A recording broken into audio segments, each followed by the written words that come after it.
Chapter 633. The great Tao is boundless. Looking at that black flame figure, an Xian was scared and dared not to speak, for fear of startling the other party. The figure appeared out of nowhere, and Xian was completely unaware. Now just looking at him, she felt chilled to the bone. Even with the advancement of her immortal emperor's eye, she felt terrified when looking at this figure. This was an instinctive reaction to mortal danger, telling her at first glance that she was definitely no match for the other party. But soon, an Xian realized that the person seemed not to see them.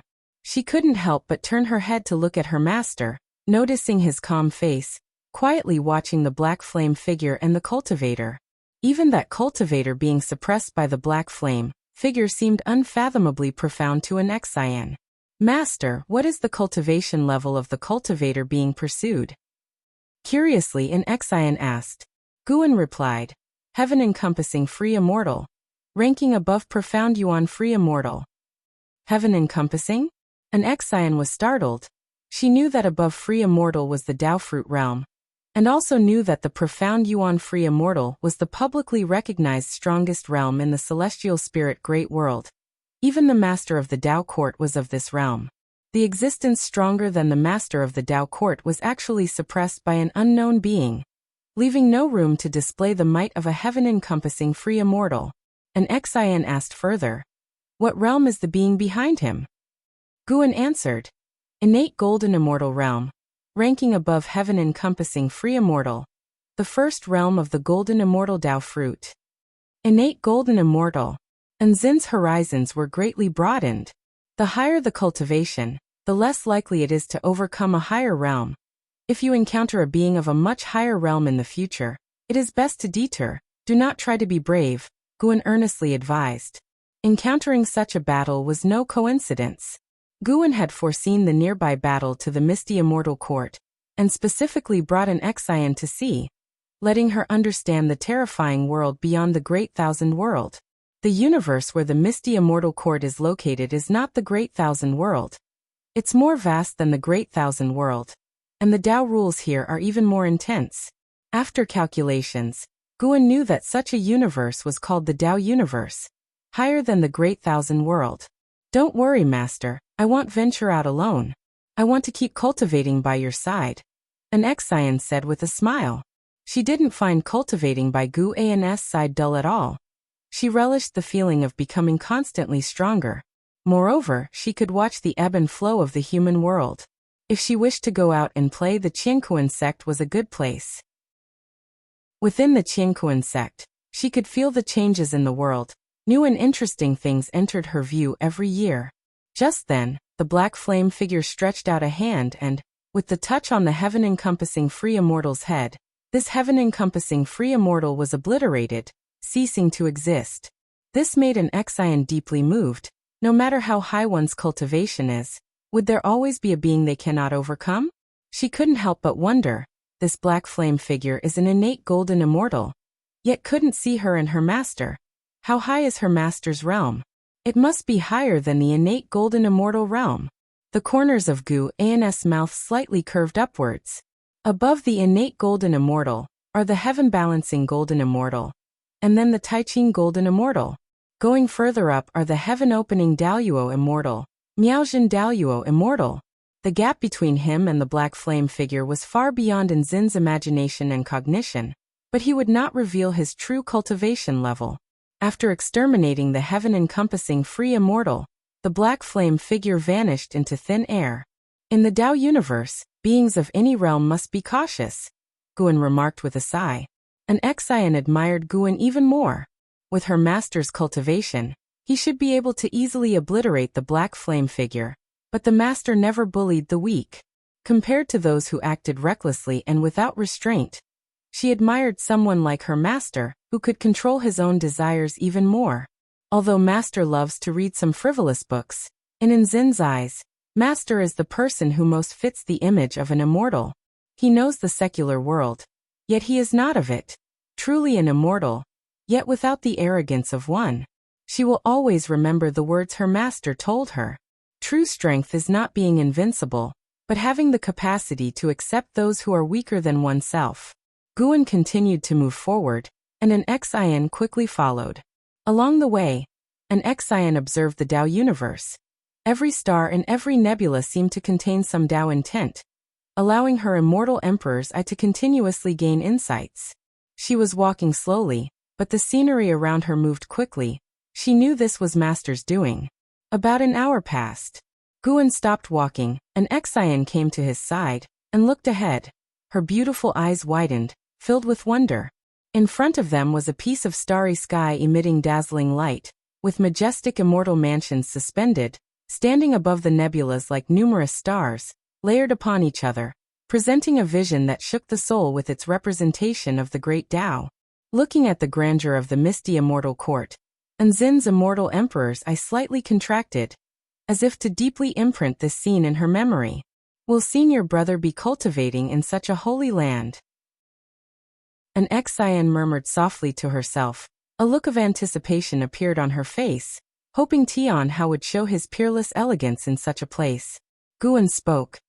The great thousand world is countless, as is the Tao universe. Even as your master, I am not clear on where the end of the Tao lies, nor how many Tao universes there are. Pursuing the Tao is the most wonderful world, and in the process of pursuit lies longevity. Sarthanalfer. Net website on Google to access chapters of novels early and in the highest quality. My child, your immortal emperors, I should not only devour power, but also look at the Tao. The more scenery you see, the higher your Tao practice will be. Wuxia translates to without beginning, just like the infinite great Tao. Listening to Gu An's words, Anzin's mindset also began to shift. Pursuing the great Tao? Is this why Master faces all calamities with a serene smile, and confronts all tribulations with lightness?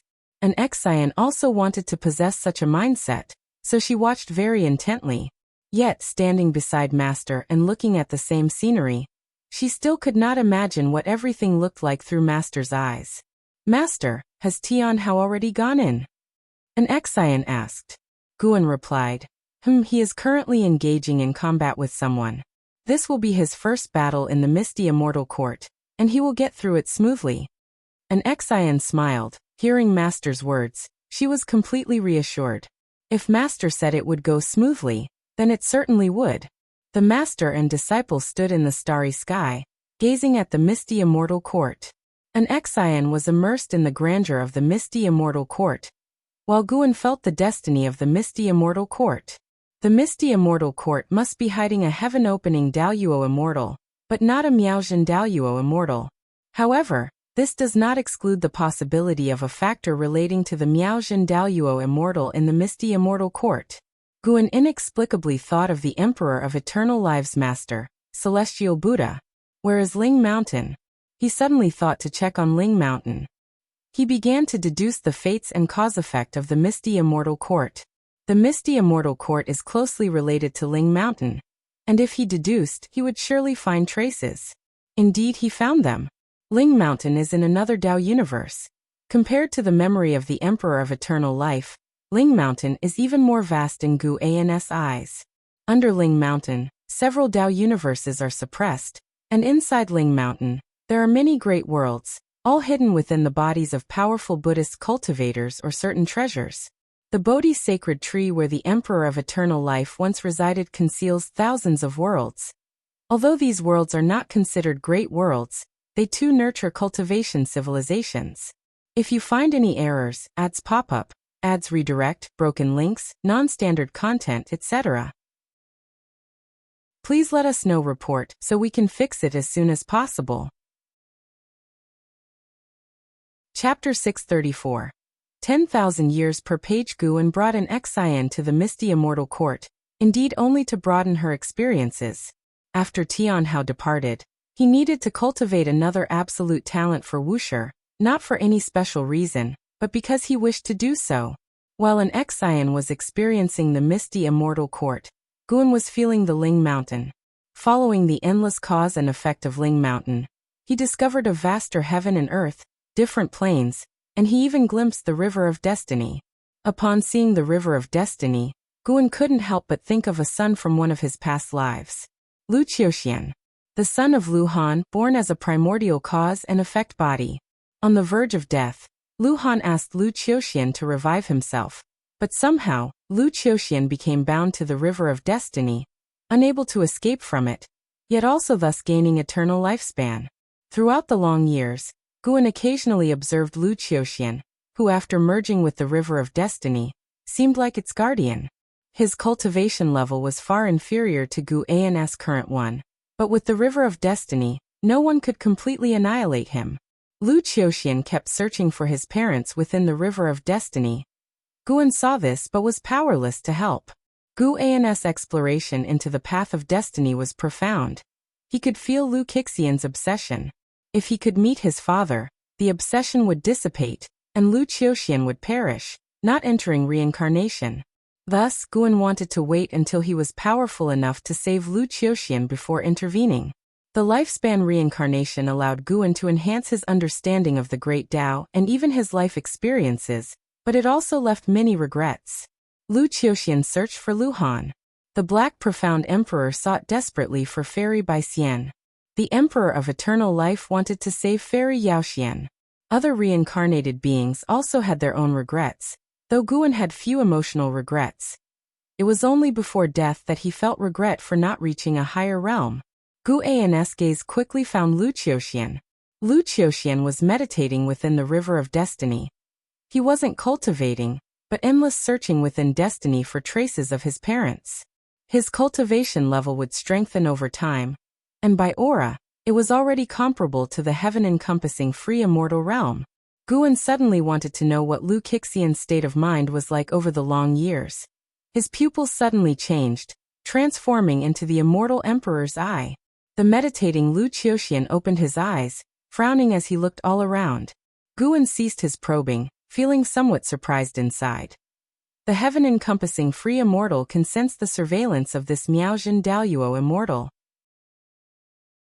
He felt relieved. Lu Qiuxian indeed had an extraordinary demeanor. If he were still alive today, his cultivation level would certainly be even higher than it is now. Just as Guan was about to withdraw his gaze, his brow suddenly furrowed. Among the countless causes and effects surrounding Lu Qiuxian, he saw a figure approaching Lu Qiuxian. This figure was very blurry, carrying an overwhelming murderous intent. Guan couldn't see through this figure, only that it was approaching Lu Qiuxian, and even could not calculate when it would reach behind Lu Qiuxian. This was not an approach in the conventional sense, but a closeness on a causal level. The figure was moving through some sort of causal method to attack Lu Qiuxian. Guan couldn't warn Lu Qiuxian, and it would have been useless anyway. With the River of Destiny, Lu Qiuxian couldn't resist the other's approach. Knowing beforehand was just adding to his worries. After a long while, an Exian retracted her gaze, turned her head to look at Guan, and saw her master frowning. Following her master's gaze, she could see nothing. This made her nervous. What matter or what kind of existence could make her master frown? In her eyes, there was nothing that could confound her master.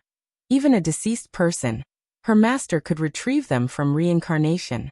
Gu An's brow smoothed out. He turned his head to look at an Exian, and smiled, asking, "Ready to go back?"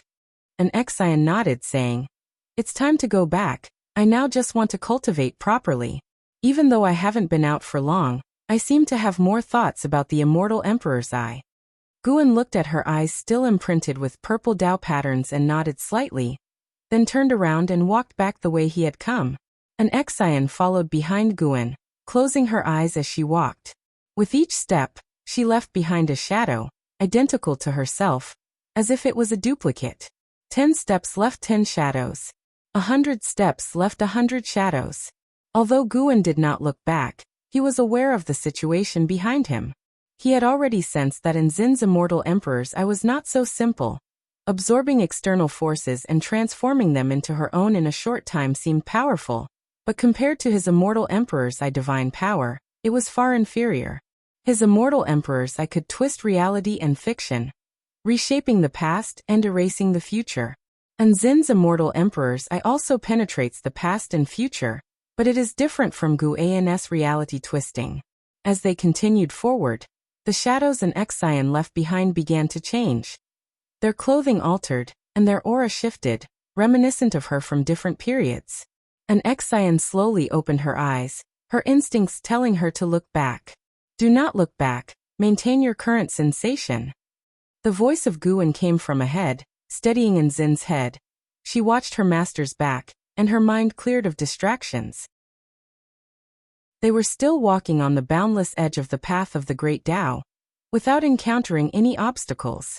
An Xian felt as though she had been dreaming, waking up back inside the Taoist field of the beginningless. She turned her head and saw Lv-Xian and Chen Chuan standing in front of her master, debating something, while the master had picked up a book again. She didn't feel that what happened before was a dream. She smiled meaningfully and then turned to leave, preparing to go back to her room for secluded cultivation. Shenzhen, who was sitting in front of the artifact refining cauldron, looked at the departing figure of an Xian, frowning slightly. Previously, she could see Nzin's karma and through it, envision Nzin's past or future scenes, but now she could no longer do so. Returning from a trip with such great progress? Shenzhen wondered curiously, her gaze then following towards Guan, her eyes filled with anticipation. Guan, hearing Lv-Xian and Chen Chuan arguing, was indifferent and did not look at an Xian, but was immersed in his book. When a page flipped, it represented an era in the human world. Sir the Novel Fire. Net website on Google to access chapters of novels early and in the highest quality. After 10,000 years. Guan closed the book, stood up, stretched his body, bathed in the sunlight. His posture was so relaxed. The small wooden plaques at his waist jingled slightly, unbeknownst to anyone that they were transformed by immortals. Celestial Cyan and Tian Bai came rushing from outside the courtyard, and upon reaching Guan, they chattered nonstop about the legends they had heard. 10,000 years had passed, and many prominent figures and extraordinary talents had emerged in the human world.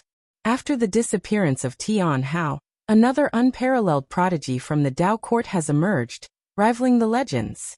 The two compared the achievements of this eternal prodigy with those of Tian Hao, debating whose talent was stronger. Guan had already noticed this eternal prodigy, who indeed could match Tian Hao, for this person was a reincarnation of an immortal god. Yes, an immortal from the celestial court. It was a maneuver by Tai immortal monarch.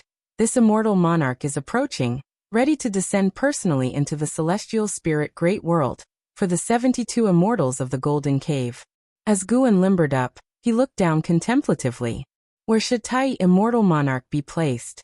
If you find any errors, ads pop up, ads redirect, broken links, non-standard content, etc., please let us know. Report so we can fix it as soon as possible.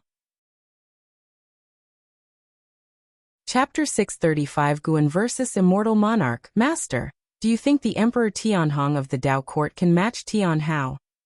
Celestial Cyan turned her head to look at Guan, asking seriously. She couldn't argue with Tian Bai, who always believed that no one could surpass Tian Hao.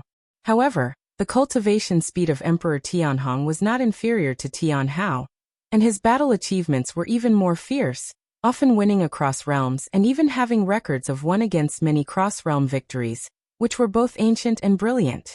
Coupled with the momentum built by Tao Court, the people have already forgotten Tian Hao and only sing praises to Emperor Tianhong.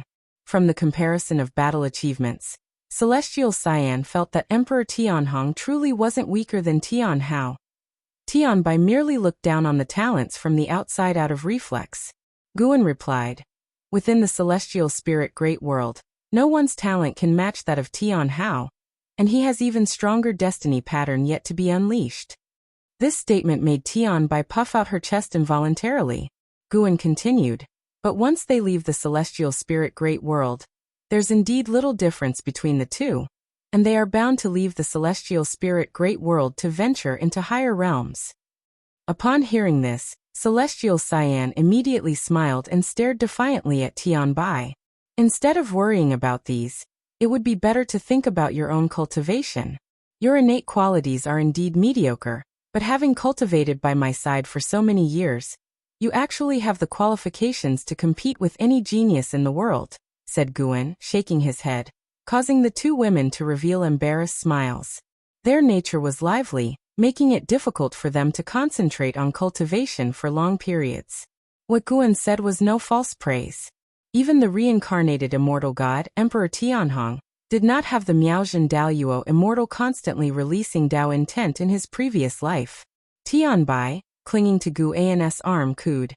With so many dojo disciples, there will always be someone who ranks first. We just need to not fall behind. Exactly. Recently, Blood Prison Great Saint's progress has been very fast. He is now unanimously recognized as the #1 disciple of Wuxia. I feel that Emperor Tianhong is no match for him, said Celestial Cyan, hugging Gu An's other arm with a look of agreement, standing with Tianbai against Gu An's stern criticism. Guan said earnestly, "Actually, in my eyes, you are not inferior to the Blood Prison Great Saint. In some respects, I even think you are the most formidable because you have each other. Just like the Dao treasures I crafted for you. They are meant to complement each other." This statement made Celestial Cyan's and Tianbei's eyes light up, and they began asking in which aspects they were considered stronger. All of a sudden, Guan felt a bit of a headache. He was simply customarily praising them, encouraging them to cultivate actively. They could be excited, but did they have to rub against him in their excitement? After frolicking with them for a while, Guan finally sent them back to their own cultivations. Afterward, an Xian, having received his message, appeared out of thin air in front of him and curiously asked, "Master, what's the matter?" Since her visit to the misty immortal court 10,000 years ago, an Xian had put aside all matters, allowing Celestial Cyan and Tianbai to coordinate with Qiankuan sect while she remained in closed-door cultivation, studying the immortal emperor's eye. This allowed the Blood Prison Great Saint to become the undisputed strongest disciple in the dojo within 10,000 years. Should an Xian and the Blood Prison Great Saint go to battle now, the Blood Prison Great Saint would suffer a miserable defeat, according to Gu An's deduction. With the immortal emperor's eye divine power, an Xian was more than just a little stronger than the Blood Prison Great Saint. Within the same realm, Guan even felt that Nzin's suppressive power could surpass that of Tian Hao. After her visit to the misty immortal court, Nzin's immortal emperor's eye fully awakened, making her divine power extremely suitable for battle. It had been 10,000 years since Guan and an Xian had seen each other, but for an Xian, she did not feel the influence of time on herself. At least her attitude towards Guan had not changed at all. "I am about to engage in a battle, would you like to watch?"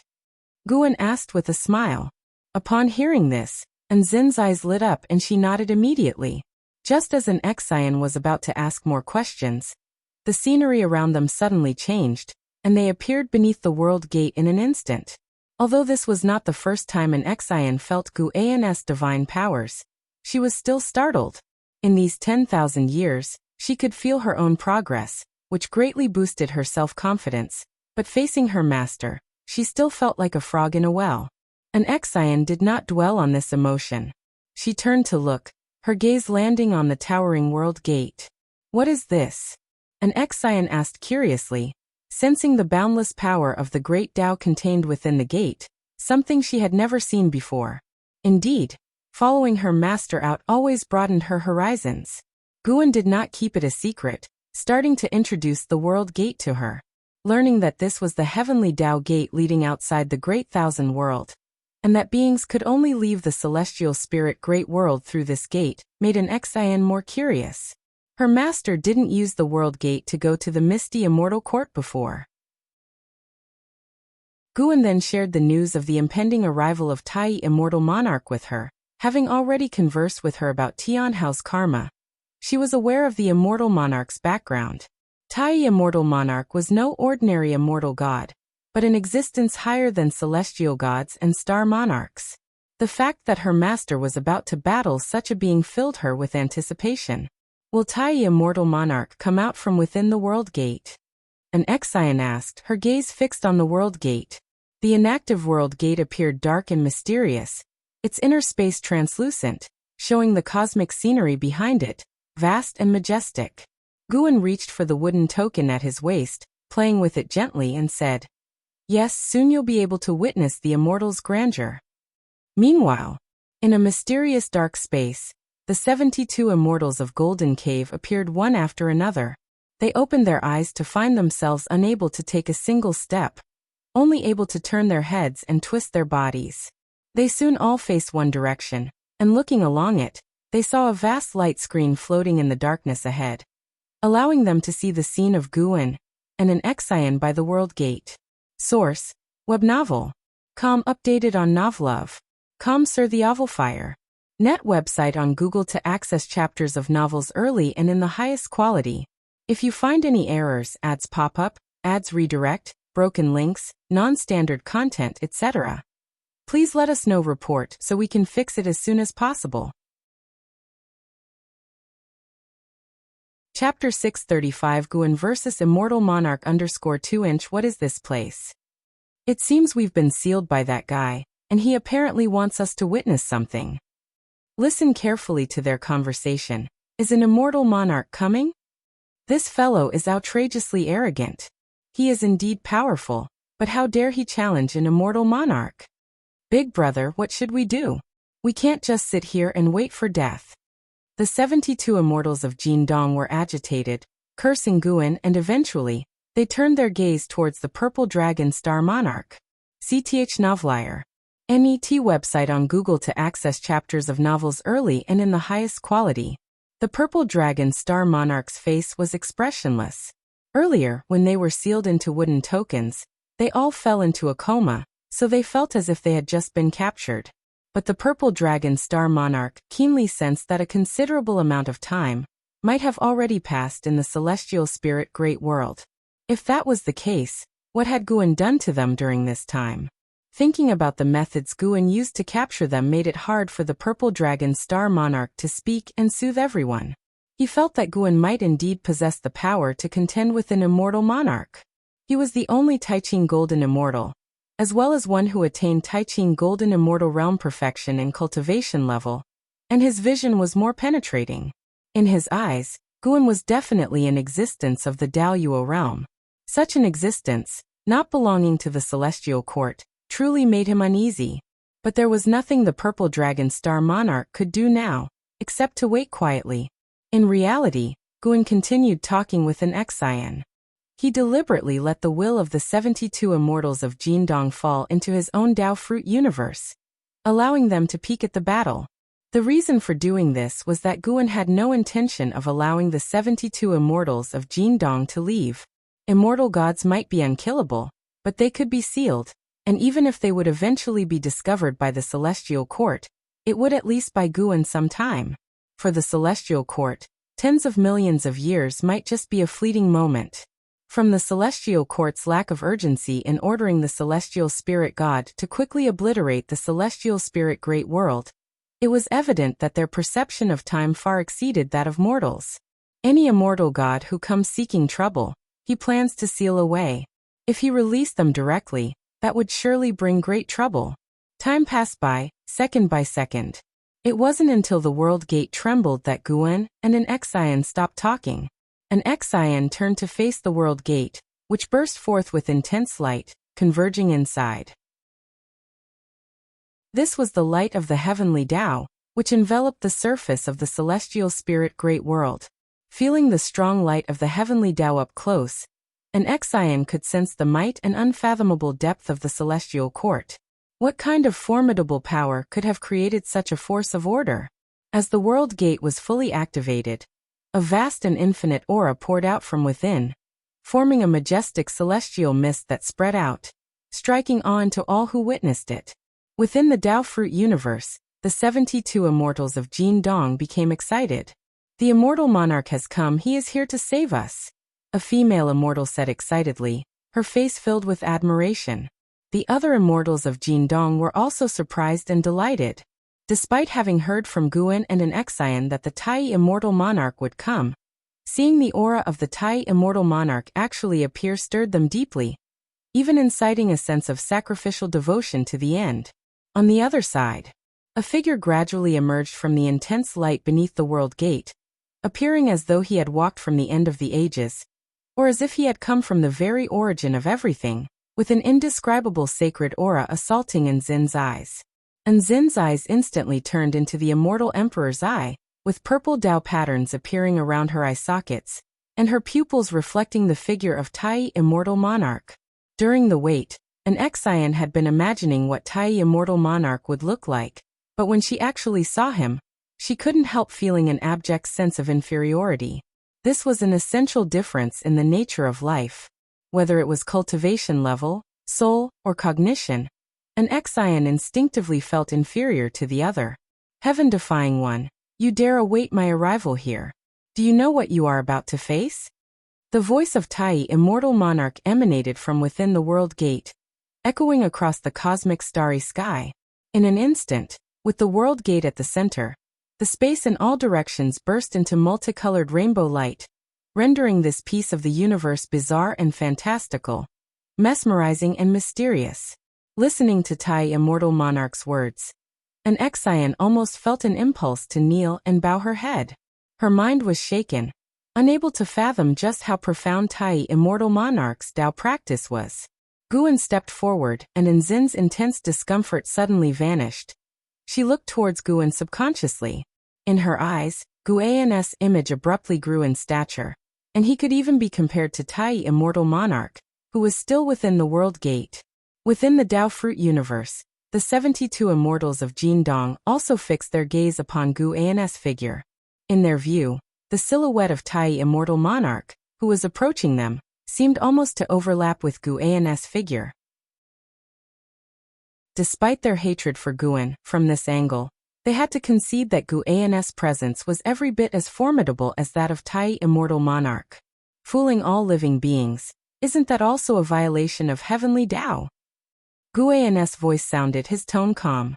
Tai, immortal monarch, continued to approach the gate, walking neither quickly nor slowly, but with each step, he displayed an unstoppable dominance. Finally, standing at the edge of the world gate, he remained bathed in the brilliant light of the heavenly Tao. Even an Xian could feel that with just one more step, he could reveal his true form. An Xian saw what seemed to be a scroll floating behind Tai, immortal monarch. It surged like a river, and on his forehead was a golden pattern. In the absence of distinctive facial features, this golden pattern seemed like a vertical eye, making him appear even more divine, majestic, and inviolable. You dare to talk about heavenly Tao? What are you plotting against the Son of Heaven? The voice of Tai, immortal monarch, rang out once more, this time even more authoritative, thunderous, and deafening. Guan retorted, I do not know who the Son of Heaven is, nor what he represents. All I know is that you wish to capture my disciple. As for the current situation, as an immortal monarch, how do you think it should be resolved? Tai, immortal monarch, fell silent, seemingly not having expected Guan to be unaware of Tianhao's origins. But that no longer mattered, as Guan had interfered with his grand plans and also captured his subordinates. Release the 72 immortals of Jindong, and hand over the Son of Heaven. Let us consider this matter settled, and you may continue to hide and cultivate in this world. It will be as if I never encountered you. Tai, immortal monarch, spoke, equally convinced that Guan was a heaven-opening Daoyuo immortal hiding in the celestial spirit great world, evidently burdened with consequences unimaginable to all living beings. Guan must not dare to face the celestial court. Separated by the strong light of the heavenly Tao, Guan was unable to use lifespan detection on Tai, immortal monarch, but he could sense that Tai, immortal monarch, was merely of heaven-opening Daoyuo immortal cultivation level. Such a cultivation level was nothing to fear. You can only choose one. Either the whereabouts of the Son of Heaven in your words, or the freedom of the 72 immortals of Jindong. I need one of them to restrain you, to avoid any retaliation from you. Guan stated placidly. Tai, immortal monarch, did not sense the aura of the 72 immortals of Jindong, but saw the wooden plaques on Guan's waist. No matter how he looked, those plaques appeared to be ordinary, made of common wood, without any mysteries. However, Guan's query was met with his disdain. A crude attempt at causing dissension. Do you really think you can trap the 72 immortals of Jindong? Since you insist on setting conditions, then feel the power of the immortal gods. Tai, immortal monarch, huffed coldly and took a step forward. White hair fluttered out from the strong light of the heavenly Tao, followed by the true body of Tai, immortal monarch. The silver immortal ribbon concealed his eyes, and his pure white Tao robe flowed like feathers. The scroll hovering behind him was unfurling, revealing a vast expanse of heaven and earth. An aura far surpassing that of Taiqing golden immortals erupted completely, solidifying the Tao rules of the entire celestial spirit great world. At that moment, time stood still, and everything ceased to move, save for the disciples in the Taoist field of the beginningless, who remained unaffected. However, they did not perceive the situation outside the Tao field. An Xian, standing behind Guan, felt it more profoundly. Faced with the might of Tai immortal monarch, she couldn't help but worry for her teacher. She felt that even the misty immortal court, when faced with such a terrifying presence, would likely be destroyed. Standing before the world gate, Tai immortal monarch slightly lifted his chin. Even with his eyes covered, his lofty demeanor was unmistakable. Regardless, an Xian thought the pride of the immortal gods was extreme, but she also felt it to be fitting, influenced by the Tao intent of Tai immortal monarch. It seems you are not as composed and self-assured as you appear.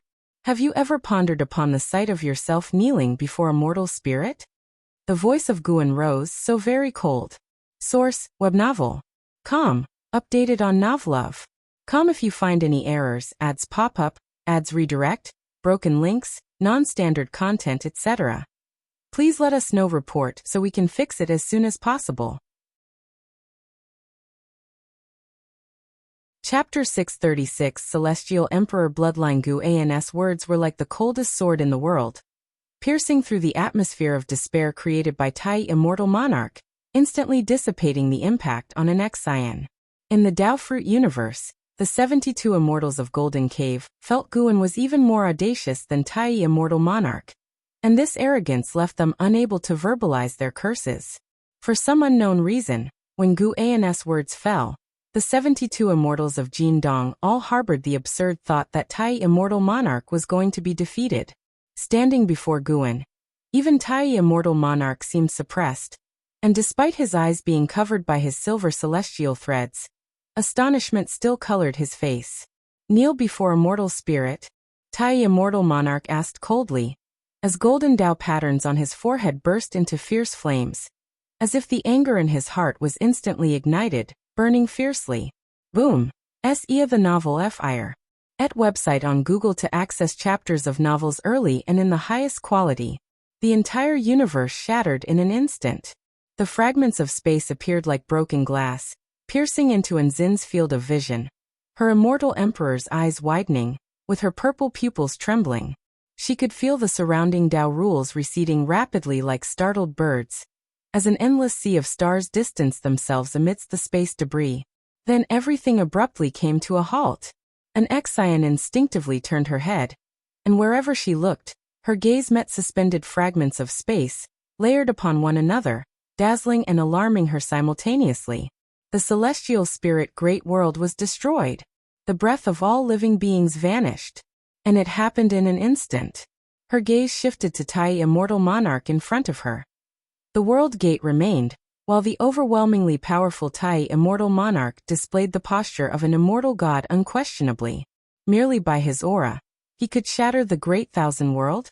Anzin's mind went blank, as she could only stare dumbfounded at Tai immortal monarch. The shattered universe fell into silence, and the strong light of the heavenly Tao within the world gate also disappeared, appearing cautious and gloomy.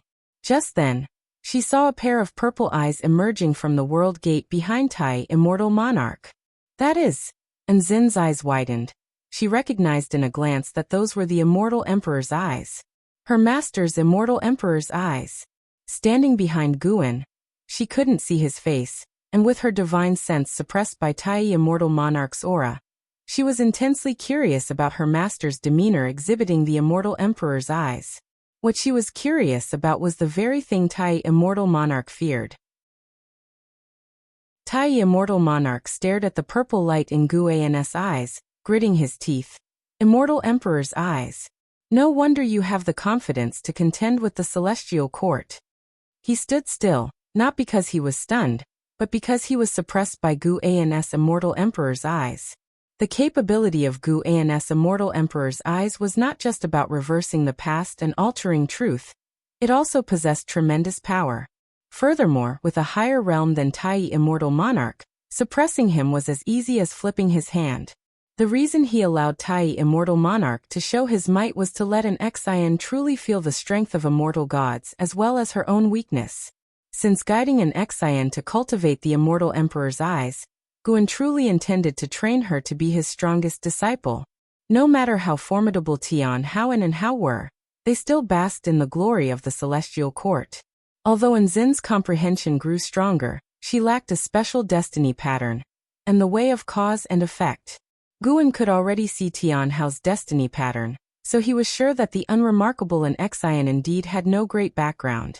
Guan looked down indifferently at Tai, immortal monarch, who had destroyed the celestial spirit great world with a single move, clearly because he feared he couldn't take down Guan, and wanted to cause a stir to attract the attention of the celestial court.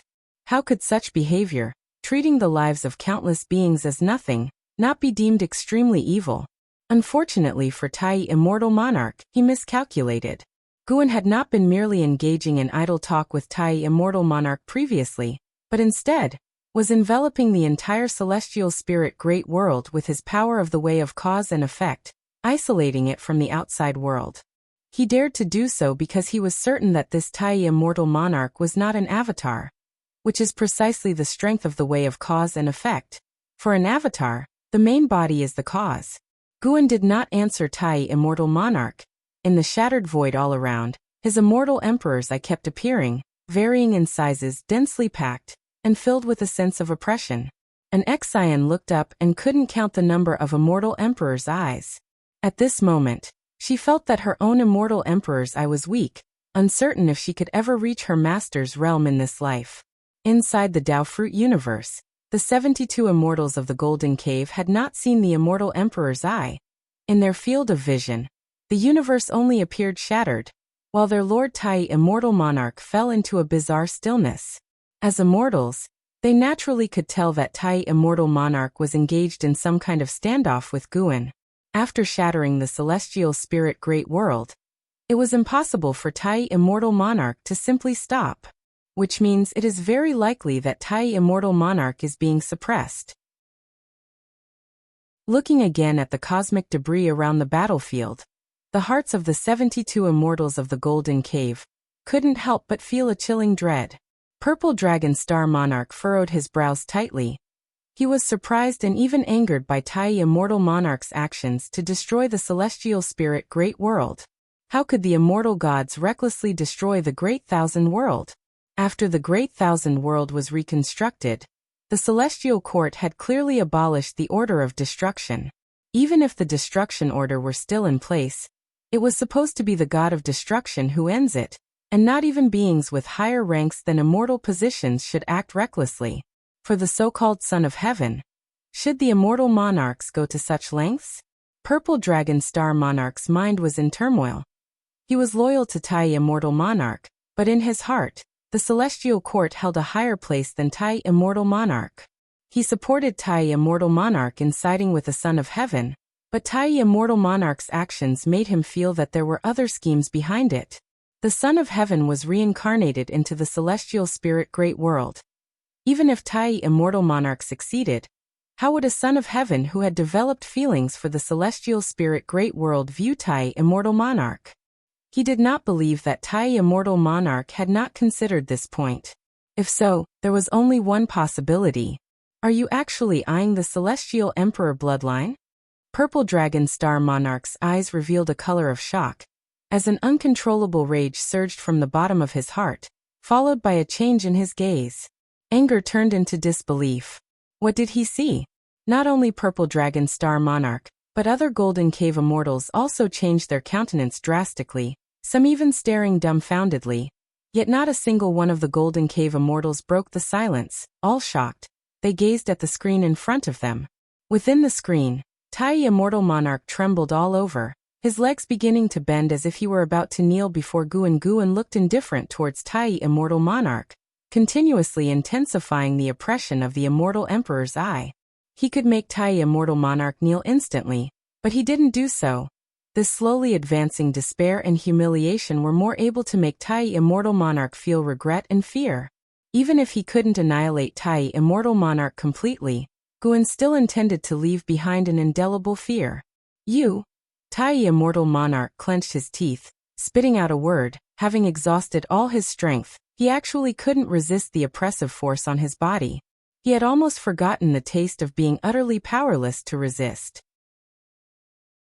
He was a celestial immortal monarch, yet he was going to kneel before a mortal spirit. Tai Immortal Monarch found it absurd. Extreme rage and hatred nearly drove him mad, but madness could not save him. As time passed, the hatred of Tai Immortal Monarch was gradually replaced by despair. Source: Web Novel. Com. Updated on Novlove. Com. If you find any errors, ads pop up, ads redirect, broken links, non-standard content, etc., please let us know. Report so we can fix it as soon as possible. Chapter 637 Absolute Power. And Exian watched as Tai Immortal Monarch slowly knelt down, feeling a mix of emotions that were hard to articulate. There was a sense of relief, astonishment, and admiration for her master. At the same time, it was mostly the absurdity brought about by the collapse of the image of the immortal gods. Is this the immortal gods? Is this what represents the heavenly Tao, the existence that all living beings relentlessly pursue throughout their lives? When Tai Immortal Monarch's knees finally hit the ground, the pride of the immortal gods was completely torn apart. He lost his previous aura of divinity. Despite his eyes being covered, as he lowered his head, he emanated an air of decay and weakness from the inside out. The gazes of the 72 immortals of Golden Cave also became entirely dim. They dared not, nor could they continue to curse Guan. Tai Immortal Monarch was not only their lord but also their pride. The fact that he knelt down without any power to resist was something they could not accept. Just at this moment, the shattered universe within the light screen began to change, countless space fragments reversing towards the incoming direction. This scene drew the attention of the 72 immortals of Golden Cave. Under their gaze, the celestial spirit Great World was quickly restored to its original state, leaving them in awe. What kind of power is this? Purple Dragon Star Monarch was shocked by Guan's display of divine power, stirring up peculiar feelings in his heart. The immortal monarch representing the might of the celestial court was bringing about destruction. Was Guan, deemed a heaven-defying being, saving all living beings? They watched as Guan raised his hand, and Tai Immortal Monarch shrank following his gesture, landing in the palm of his hand. Tai Immortal Monarch had been subdued as well. Afterward, they witnessed Guan turning Tai Immortal Monarch into a wooden token and hanging it on his waistband, amongst other tokens that looked similar to them. They finally understood what their fate would be. The light screen in front of them began to shrink, and the consciousness of the 72 immortals of Golden Cave also began to grow dim. Just like the light screen in front of them, they were being consumed by darkness. Purple Dragon Star Monarch did not worry about his fate. He was still pondering the scene of Tai Immortal Monarch kneeling. Not only him, but the other Golden Cave immortals felt the same, until everything submerged into darkness. Standing in front of the world gate, an Exian looked onwards, observing the celestial spirit Great World restored to its original state, and feeling the vitality in the distance. Her face showed a look of pleasant surprise. She stepped forward, walking up to Guan, and her gaze fell on his eyes. Guan did not conceal the immortal emperor's eye, allowing her to observe it. Previously, only she and Tai Immortal Monarch had seen the immortal emperor's eye. Even though the 72 immortals of Golden Cave had heard the conversation between Guan and an Exian earlier, they had not seen the immortal emperor's eye nor heard the question asked by Tai Immortal Monarch before kneeling. As for Tai Immortal Monarch, Guan had ways to make him forget about the immortal emperor's eye. Apart from the path of power, Guan's greatest expertise was in the path of cause and effect. Erasing memories using the way of cause and effect was no difficult task. Master, that was not an illusion just now, was it? I saw him destroy the Great Thousand World. An Exian asked, suppressing her excitement. Guan revealed a smile, saying, "What you felt was all real. Can your immortal emperor's eye restore everything? Or does it reverse time?" An Exian used a respectful form of you, reflecting her emotions. Usually she would not be impolite, but due to their familiarity, she would not address Guan so formally. This is also why the other disciples clearly sensed her favored status. Guan did not conceal anything and replied, "My immortal emperors, I can make what has vanished reappear and turn the existent into nothingness." He was also not afraid that an Xian would later reveal the mysteries of his immortal emperor's eye. His reliance was never on the immortal emperor's eye. He simply preferred to use it at the current stage. Moreover, he could enhance his immortal emperor's eye through the evolution of his lifespan. The immortal emperor's eye had already been integrated into his attribute panel. As long as he could see the entries, he could enhance it endlessly. And Zin's eyes widened with amazement as she exclaimed, "That sounds so domineering. Isn't this absolute power over life and death?" Her own immortal emperor's eye had infinite uses, capable of devouring power, and also borrowing the power from the past and future, but essentially, it relied entirely on borrowing. Compared to her master's immortal emperor's eye divine power, it seemed fancy but was not as impressive. "Master, compared to your immortal emperor's eye, mine is too weak." After the excitement, an Xian felt somewhat dejected, thinking she had disgraced the immortal emperor's eye. Guan raised his hand and rubbed her head, smiling. "How powerful the immortal emperor's eye is depends on your cultivation level. One day, you will surpass the strength of the immortal emperor's eye I displayed just now." An Xian was comforted, thinking to herself that her master was truly confident, believing that he could still become stronger. If her master stood so high and was still actively getting stronger, how could she wallow in self-pity? Guan, hearing her inner thoughts, was pleased. Indeed, she was the disciple he valued the most, always pondering her master's words. Sir the Oval Fire. Et website on Google to access chapters of novels early and in the highest quality. Guan turned around, and with a sweep of his right hand along his belt, the wooden plaque transformed by Tai Immortal Monarch emitted a sphere of light that quickly flew into the depths of the cosmos. "What is that?" an Xian asked curiously. Guan replied, "Immortal gods cannot be completely annihilated, but only suppressed. However, I can make him suffer through the torment of reincarnation, to let him experience the feeling of reverse status." From the moment Tai Immortal Monarch destroyed the celestial spirit Great World, Guan dismissed the possibility that Tai Immortal Monarch would treat Tian Hao well. Destroying the celestial spirit Great World might be a way to leave a backhand, to attract the attention of the celestial court. But there is also the possibility of erasing cause and effect, preventing other entities from tracking down where Tian Hao went. One may act differently based on different standpoints, but Tai Immortal Monarch had no justifiable reason to destroy the celestial spirit Great World, yet he did it anyway, which displeased Guan. Although the profound star Immortal Monarch presented a facade of righteousness, the followers of the golden extreme god sent by the profound star Immortal Monarch indeed have spread opportunities widely in the human world. As for arranging for the innate human race to cause disasters, this has similarities with the tribulations of heaven and earth. Guan, though not pleased, could not entirely deny it. "Why can't immortal gods be eradicated?" an Xian asked, perplexed, her tone filled with indignation.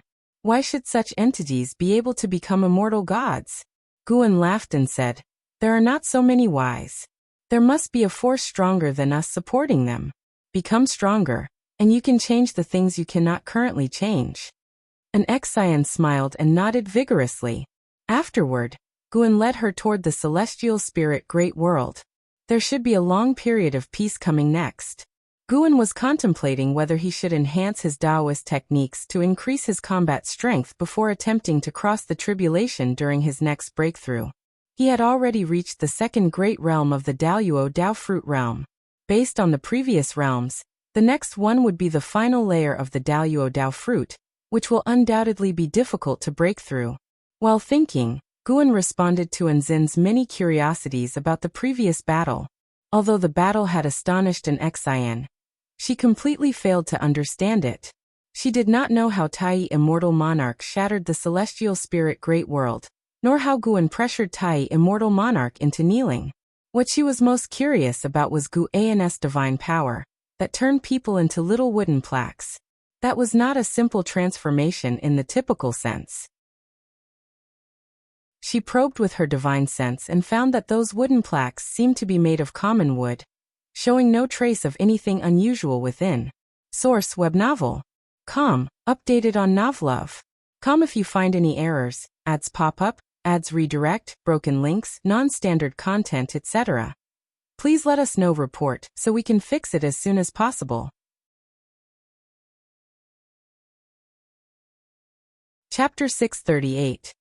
The struggle of the celestial army within the vastness of the world. An endless army of silver-armored celestial soldiers is besieging a terrifying figure far larger than any mountain in the human world. This figure, resembling a demon turtle, is coiled in a terrifying demonic chi, with more than 10 flood dragons rampaging within it, and upon closer inspection, it becomes clear that these flood dragons are the turtle's tails. The demon turtle is so colossal that the figures besieging it appear as tiny as dust. A mere twitch from it could cause a catastrophic tremor shaking the heavens and the earth. In the distance, Zhang Buku, clad in silver armor, stands shoulder to shoulder with Su Yu, who is also wearing silver armor but looking somewhat awkward compared to Zhang Buku's dignified bearing. Zhang Buku looks toward the distant battle with a face full of fear and shock. Among the silver-armored celestial soldiers participating in battle, none have a cultivation level lower than theirs. Their numbers exceed 10 million, hailing from different worlds of the Great Thousand World. Yet the gathering of so many powerful warriors fails to make an impact on the demon turtle. This is a chaos evil demon.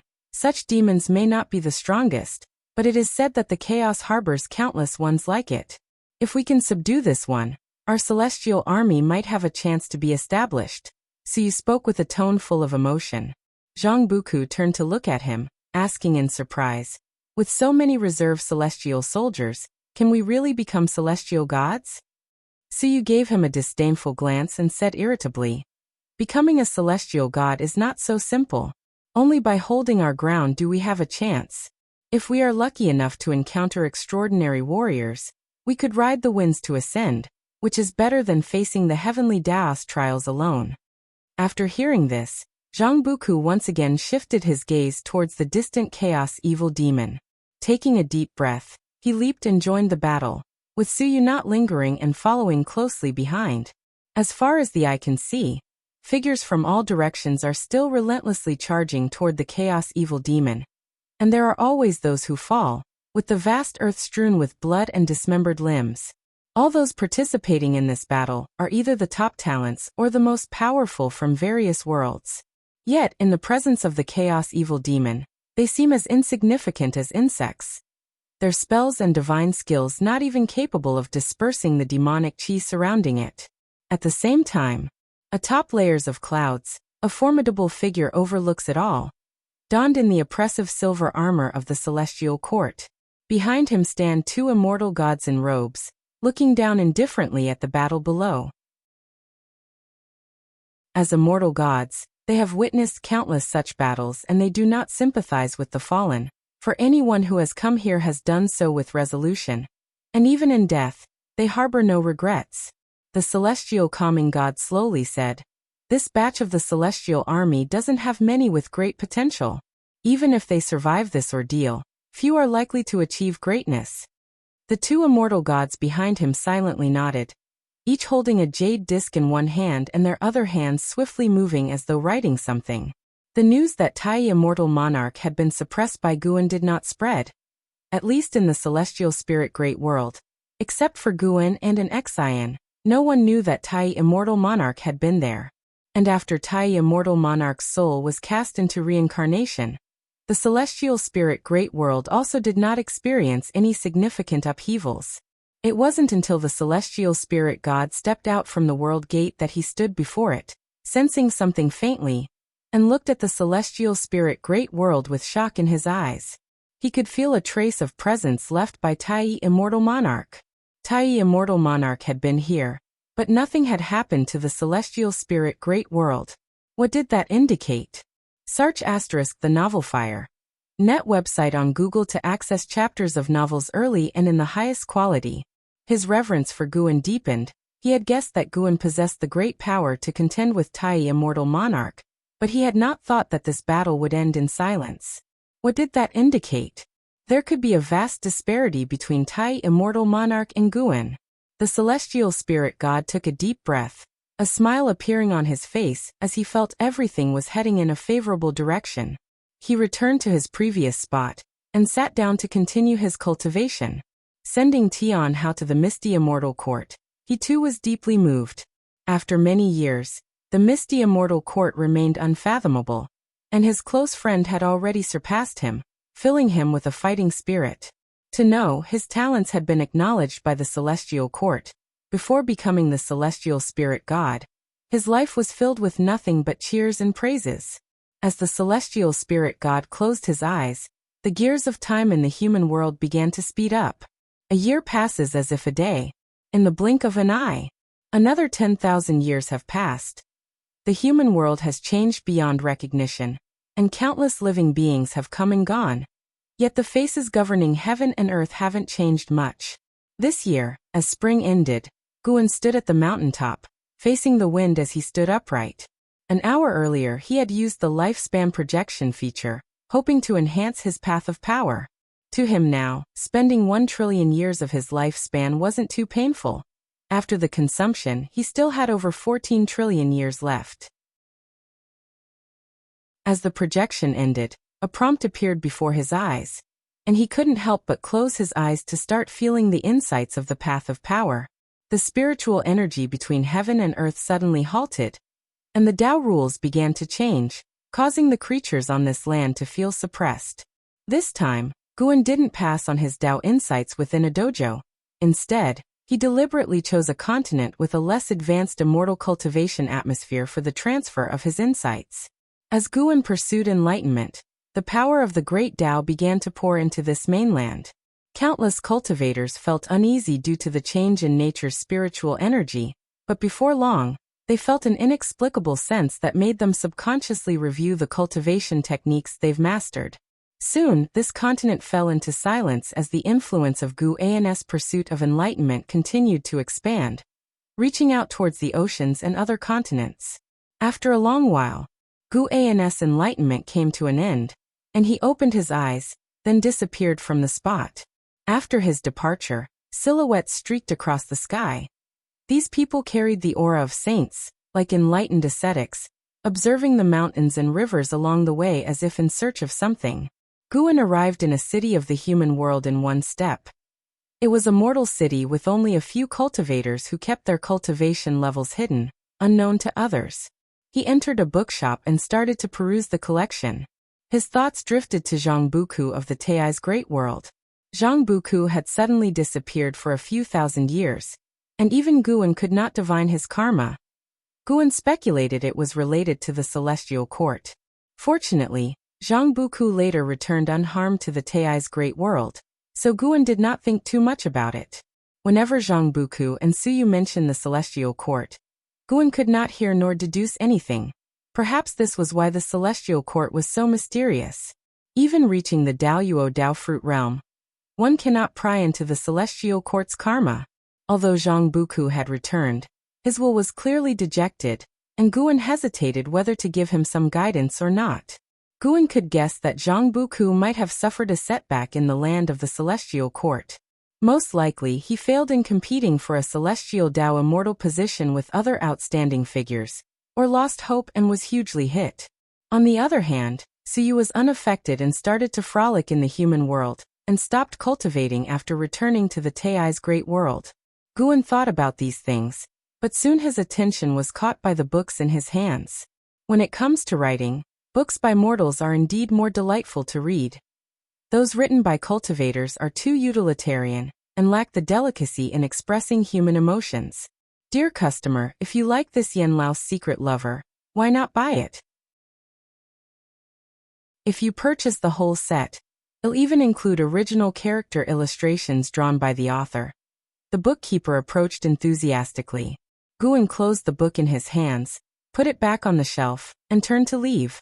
Seeing this, the bookkeeper's face showed displeasure. Looking decent enough, but why only look and not spend any money? How stingy! Shopkeeper, take out all the illustrations you mentioned. I'll buy them, said Guan, his voice drifting back, clearing the cloud from the bookkeeper's face and bringing a beaming smile. All right. Dear customer, just give me a moment. Source web novel. Com, updated on Novlove. Come if you find any errors, ads pop up, ads redirect, broken links, non-standard content, etc.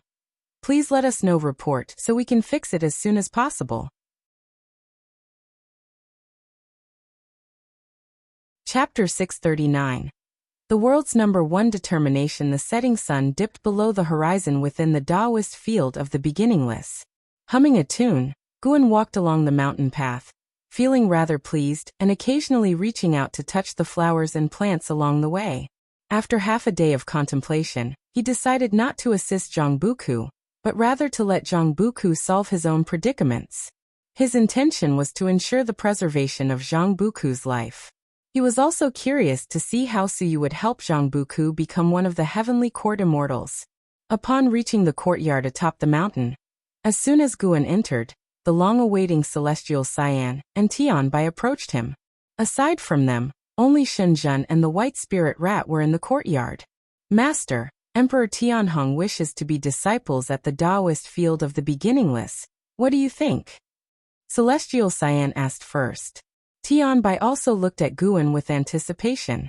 Early this morning, Emperor Tianhong from the Dao court arrived at the Qiankuan sect, causing a huge commotion. He proclaimed his desire to become a disciple of the beginningless, an announcement that startled the upper echelons of the Qiankuan sect, prompting them to call upon Celestial Cyan and Tianbai. 20,000 years ago, Wuxia disciples emerged, saving all living beings. Although it was ultimately the supporting Dao Sword Venerable who reversed the tides of chaos, the exploits and great fame of the Wuxia disciples remained illustrious.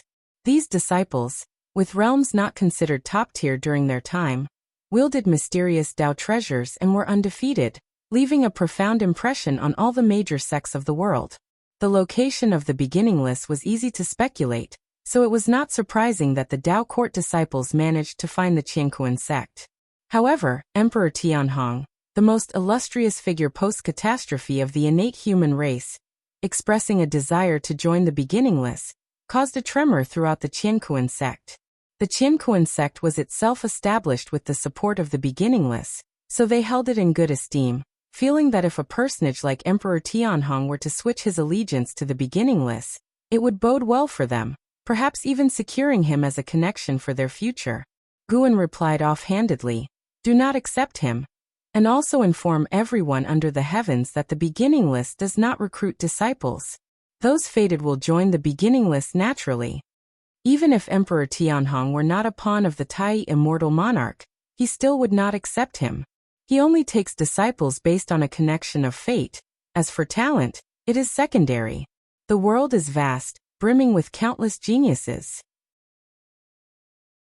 Though the Blood Prison Great Saint is currently the undisputed top disciple in the dojo, there are many across the world whose talent surpasses his.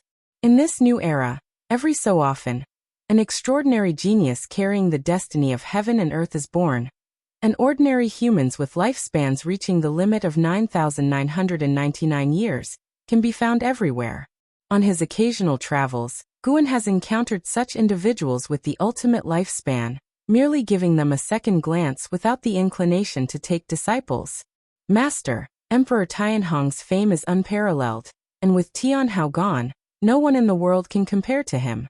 If we accept him, it will surely enhance the renown of our beginningless. If you do not wish to teach him personally, you can let us accept him as disciples, Celestial Cyan continued. Having encountered increasingly more fame and fortune since managing Qiankuan sect on behalf of an ex-Cyan, which also caused a shift in their thoughts. They wanted the beginningless to be renowned across the world, to become the preeminent Holy Land. They believed that with Guan, the beginningless was incomparable to any Dao court. Circling around them, Guan walked towards his own room, while saying, "I do not seek fame. If you wish to chase after vanity, you are free to go out and establish your own sect in the future." Hearing this, Celestial Cyan and Tianbai looked at each other. They dared not persuade Guan any further. In front of the artifact refining cauldron, Shenzhen glanced at them and shook her head slightly, but said nothing. Even the disciples within the Taoist field of the beginningless were starting to pursue fame and fortune. It seemed the world was likely to become embroiled in conflict once again. Thinking this, Shenzhen, who has long contemplated the path of cause and effect, gain deeper insights into the movement of destiny in the world. The world has been reshaped for nearly 100,000 years, besides the earlier calamities wrought by the innate human race in the human world. A peaceful backdrop has always prevailed.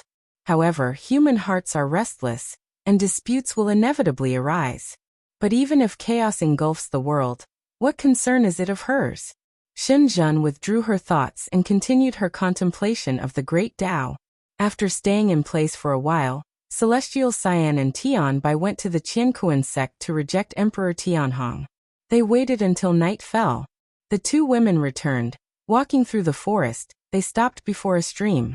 Celestial Cyan turned her head, her peripheral vision glancing back, and said, "Please return. Further ahead is unauthorized entry into Wuxia."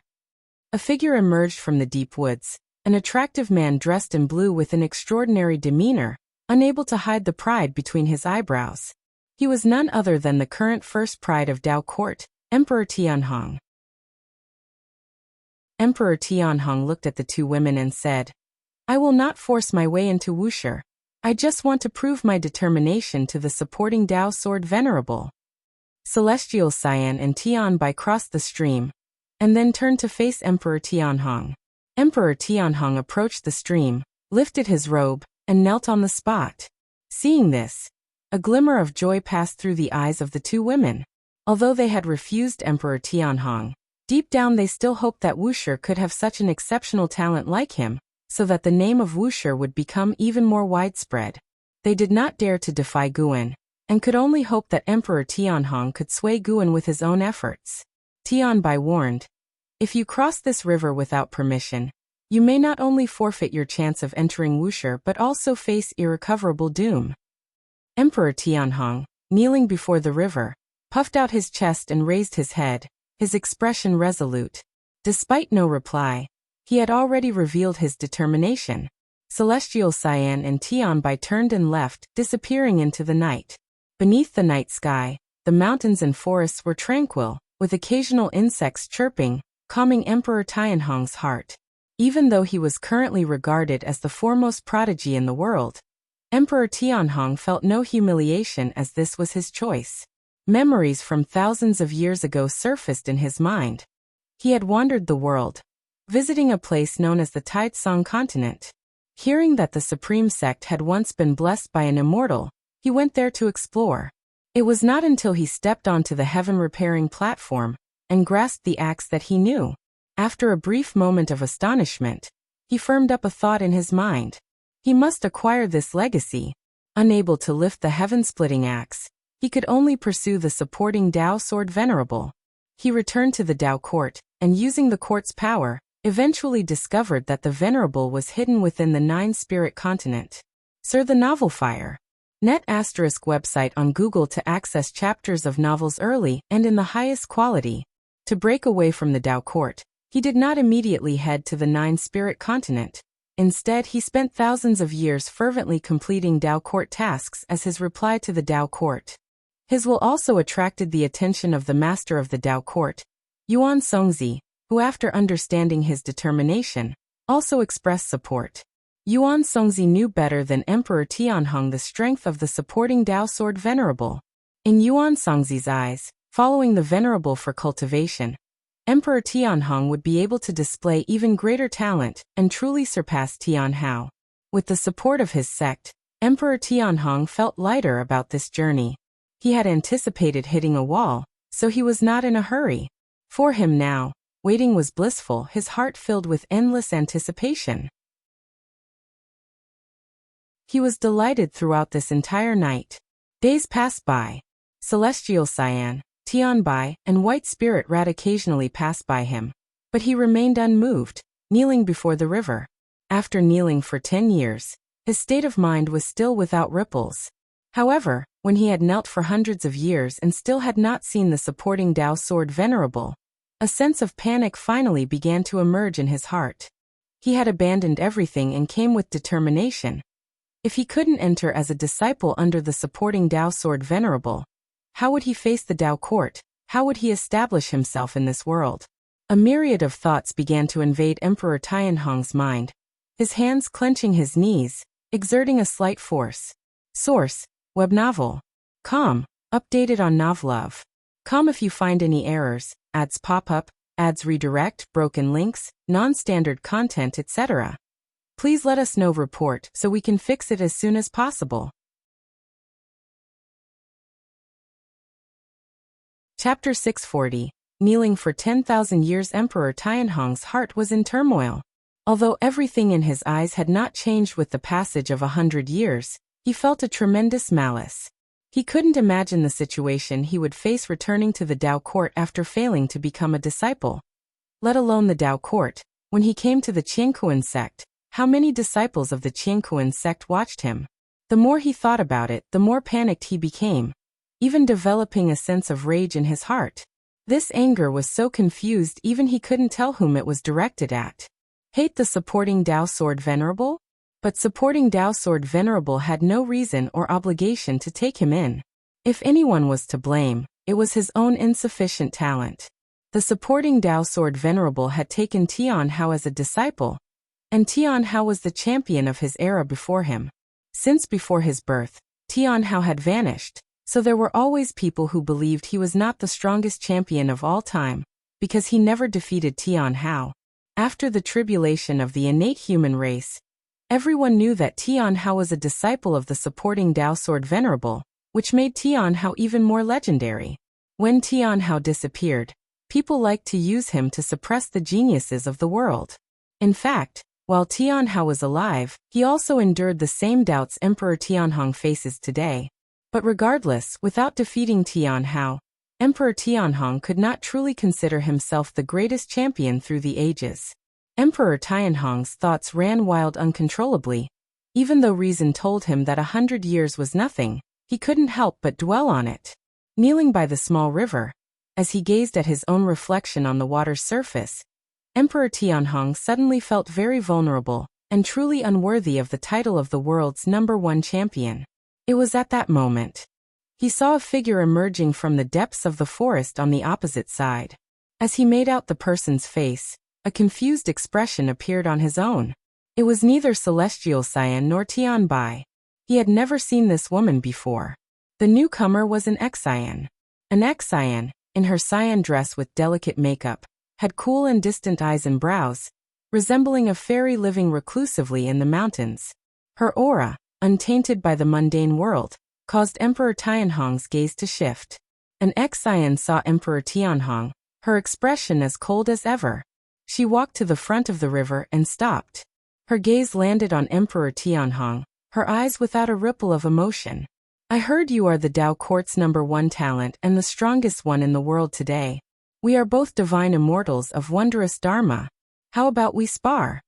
An X-Cyan spoke, her tone allowing no refusal. Emperor Tianhong frowned and asked, "May I ask if fellow Taoist is a Wuxia disciple?" An X-Cyan answered, "I am considered the foremost disciple of Wuxia. If you defeat me, you will be eligible to join Wuxia." Upon hearing this, Emperor Tianhong's eyes blazed with a fierce light. Having knelt and waited for 100 years, his mood was already irritable. With Nzin's sudden approach, it seemed like the very opportunity he had been yearning for. He wanted to show the Sword Venerable his talent. Emperor Tianhong stood up, with mud and grass falling from his legs. His aura changed abruptly, the wild wind howled, causing the surrounding trees to shake violently. "Where shall we spar?" Emperor Tianhong asked, his intense gaze domineering, his hair dancing wildly like flames. Nzin's eyes flickered with purple light. She replied indifferently, "No need to go elsewhere, right here will do. It will be over quickly." SE of the Novel Fire. Net ** website on Google to access chapters of novels early and in the highest quality. Emperor Tianhong felt humiliated. His robe began to billow. A terrifying aura emanated from within him. Meanwhile, inside an inn belonging to the Qiankuan sect, Guan was drinking with his friends who enjoyed meat and wine, when suddenly they felt a terrifying aura coming from afar. This wine and meat friend named Qiuzhua exclaimed in shock and suspicion. Could it be someone is causing trouble within the sect? Although the Qiankuan sect of today is far from comparing to the Dao court, in the eyes of the rank-and-file disciples, the Qiankuan sect is an authentic and major power, dominating a region. Whoever dares to cause trouble within the Qiankuan sect is truly seeking death. Guan laughed and said, since it's happening within the sect, why should we worry? Let's keep drinking and continue talking about Yilang's affairs. Yilang, the offspring of the sect hierarch Yi Qingshan, may not be considered outstanding in terms of talent within the Yi family, but with his free-spirited and unrestrained character, he always manages to do things that become the subject of much gossip. Qiuzhua thought that Gu An's words made sense, so he resumed recounting the tales of Yilang's amorous exploits. The terrifying aura appeared abruptly and dissipated just as quickly. The entire process took less than 10 breaths, which led to much speculation among the disciples of the Qiankuan sect in various cities. In the forest, Emperor Tianhong was half-kneeling in front of a river, one hand propped against his knee, the other dangling naturally, as he laboriously raised his head to look up, his face covered in cold sweat and bloodshot eyes. An Xian stood on the opposite side of the river, about a zhang away from him, her purple pupils gradually retracting their unusual shimmer, compared to Emperor Tianhong's face full of shock and fear. And Zin's expression remained indifferent. How is this possible? What divine skill was that just now? Emperor Tianhong ground his teeth and asked. He couldn't accept his own crushing defeat, especially since it was at the hands of someone in the same realm. An Xian replied, this is a divine skill taught to me by my master. You don't need to feel sad about it. Although we are in the same realm, I reached this realm long before you were born. Your talent is still higher than mine, but it's not so simple to get accepted into Wuxia. Having said this, she stepped forward and flickered past Emperor Tianhong, heading toward the Qiankuan sect. Emperor Tianhong looked down and asked through clenched teeth, did the sword venerable send you here? He doesn't have that kind of leisure time. I just sensed that your Dao heart was wavering. It's only been a century, yet you can't hold on, which disappoints those in the dojo who have expectations for you. However, retreating is also not a problem. There are many paths in the world, and you don't necessarily have to enter Wuxia. An Xian didn't stop her steps, her figure gradually disappearing into the distance. Upon hearing this, Emperor Tianhong's pupils dilated, and a color of shame surged in his heart. Indeed, it's only been a century. What is a century to cultivators? Memories of the previous battle flashed through Emperor Tianhong's mind, and his eyes became fervent. Being such formidable Wuxia disciples serves to prove the profound heritage of Wuxia. Even if it takes 1,000 years or 10,000 years, he must enter Wuxia. Emperor Tianhong straightened his spine and knelt once more. This time, he swept away his previous impatience, and his gaze returned to the steadfastness of when he had first arrived. A gentle breeze passed by, lifting the hair beside his ears. Amidst the sound of the wind, he seemed to hear the supporting Dao sword venerable calling out to him, calling out the word disciple. Emperor Tianhong's lips curved upwards, for Zin's strength made him long for Wuxia all the more. Years went by quickly. When tens of thousands of years had once again passed, the forest where Emperor Tianhong was located seemed unchanged, as if secluded from the world, unaffected by the rules of heaven and earth. There was no alteration in Emperor Tianhong's attire, but his hair had grown longer, and his beard reached the ground. He kept his eyes closed, his whole being radiating an aura of profound mystery. Not far off, on a tree branch, Guan and an Xian stood side by side, observing Emperor Tianhong. An Xian spoke up. Master, if you truly do not wish to accept him, shall I drive him away? Emperor Tianhong's decade-long kneeling did not only move her. Other disciples of the dojo also became aware of this man's determination, and were touched by it. As the #1 prodigy of the world, he has managed to patiently kneel in this place for tens of thousands of years, which is unimaginable how resolute his determination is. If you find any errors, ads pop up, ads redirect, broken links, non-standard content, etc., please let us know. Report so we can fix it as soon as possible.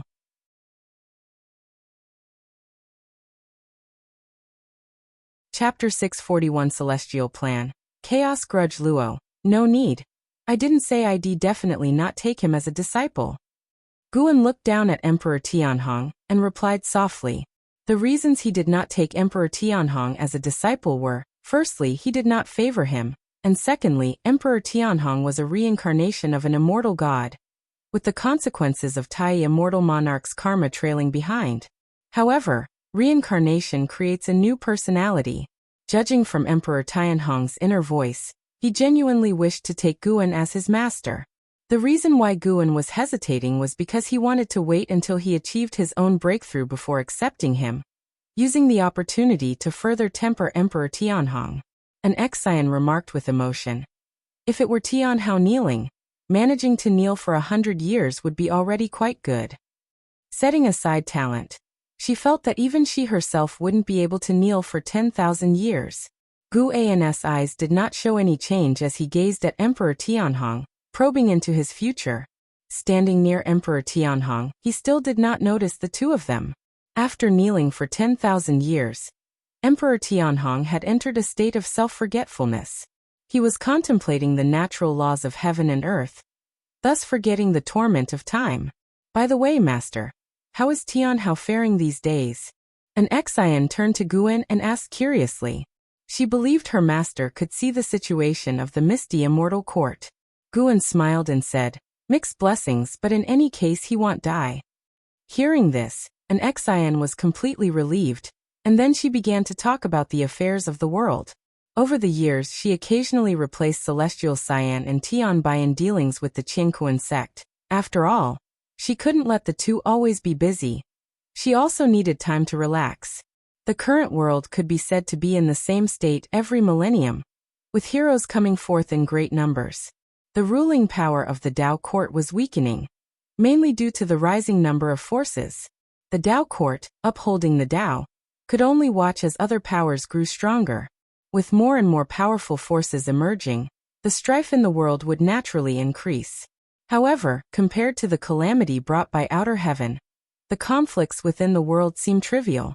An Exian talked about a prodigy that had risen in the Dao court in the recent 10,000 years. It was undeniable that the Dao court had a profound foundation. Just as Emperor Tianhong had left for 10,000 years, another number one prodigy emerged, and now people were using Emperor Tianhong to suppress this prodigy. Without initiating a war, it seems that only creating momentum can maintain the Dao court's absolute ruling position, said an Exian in a teasing tone.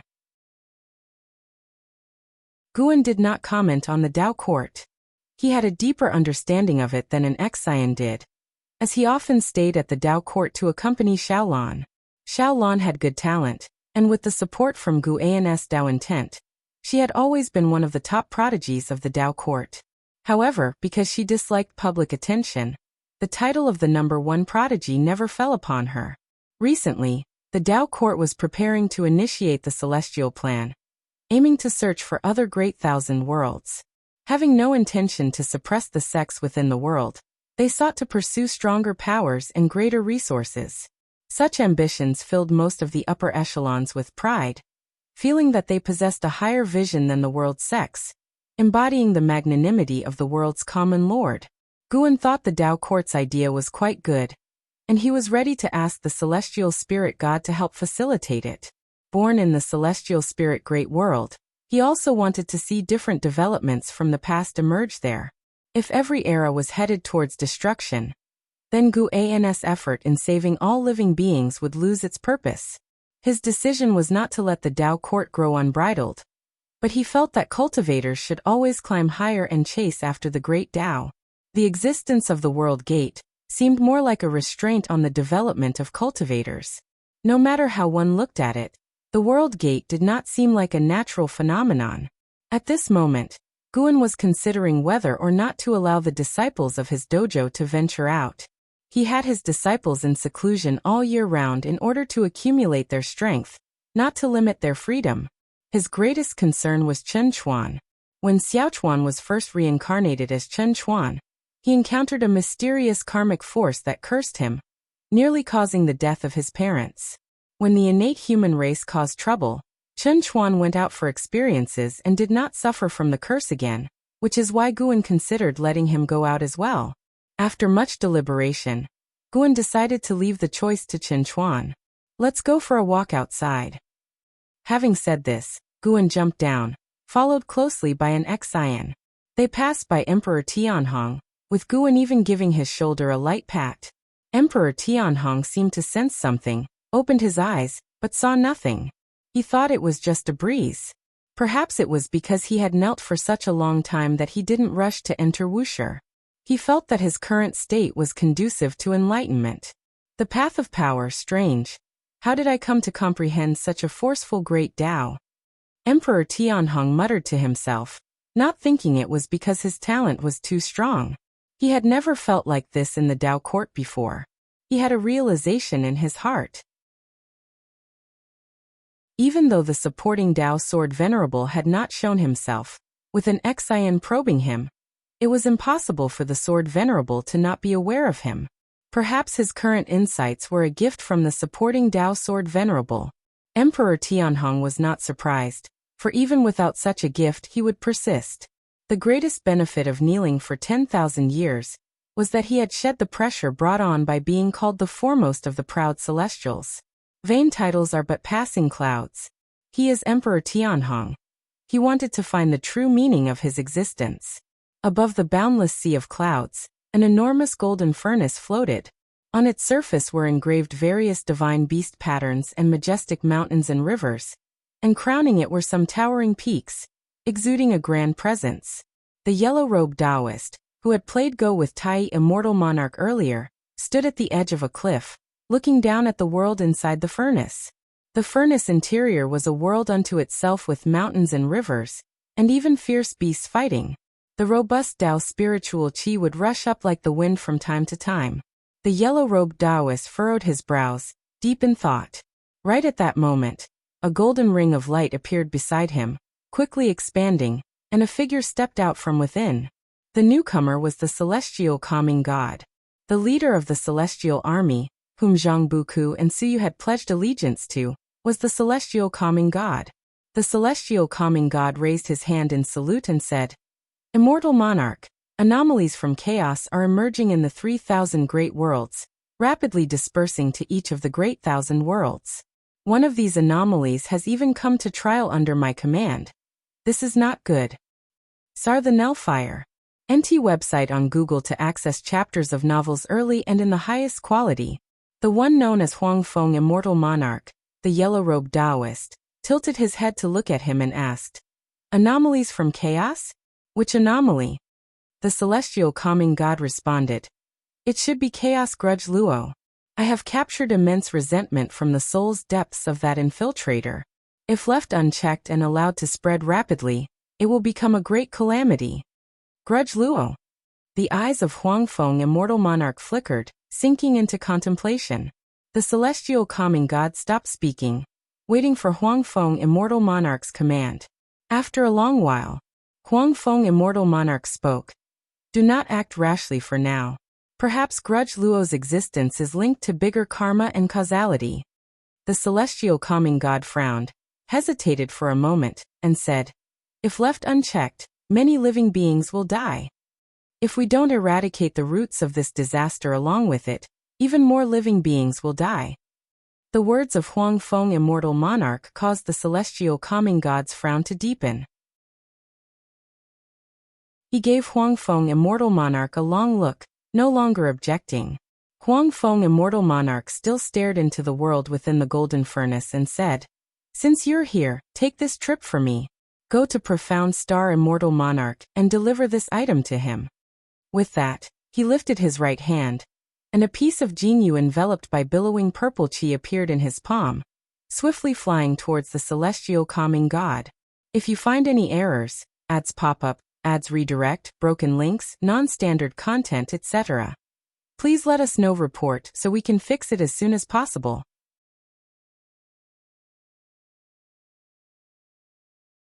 Chapter 642 True Immortal's Appearance in the Blink of an Eye. 1,000 years have passed. In the Tao Court, within Xiaolan's Grotto Heaven, Guan and Xiaolan were sitting in a small pavilion, drinking and chatting. Xiaolan was talking about the celestial plan she had just learned about, and she wanted to venture into the outer heaven. Guan listened attentively, but his thoughts were on his own lifespan. His lifespan had accumulated to over 2 trillion years, and currently, he gains about 50 million years annually, even without expanding Medicine Valley. Brother Gu, do you think I should join the celestial plan? Xiaolan asked hesitantly.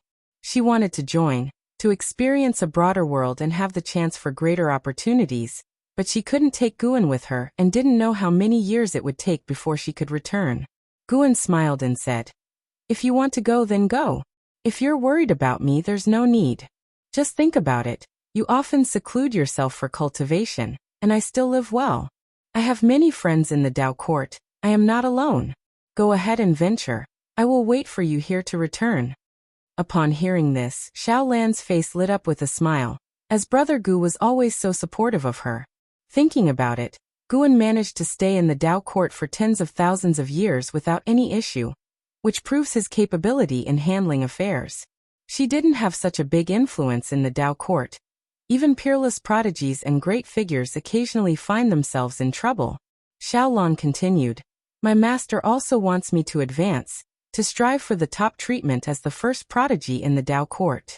After Emperor Tianhong left, although the Dao court promoted another unparalleled prodigy, there's a clear gap compared to Emperor Tianhong. My master said I have a chance to take the title of the top prodigy, and she will mobilize all her connections to build momentum for me. Guan listened carefully.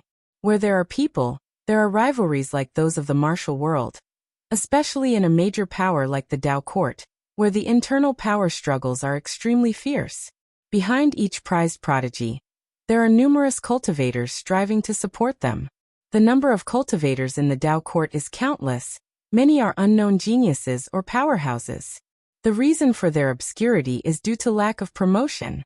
Talking about Emperor Tianhong, Xiaolan sighed. I have seen Emperor Tianhong. He truly had an imposing presence, making one feel at first sight that he could make a name for himself in the world. The Dao court also treated him very well, giving him the best resources. Yet he chose to go and apprentice under the supporting Dao Sword Venerable. I heard that the supporting Dao Sword Venerable has repeatedly saved the world. Truly a true immortal of the human world. But how can Wuxia compare to the Dao court? Guan laughed. Maybe what he's pursuing is a stronger Taoist technique. Cultivation lies in the individual.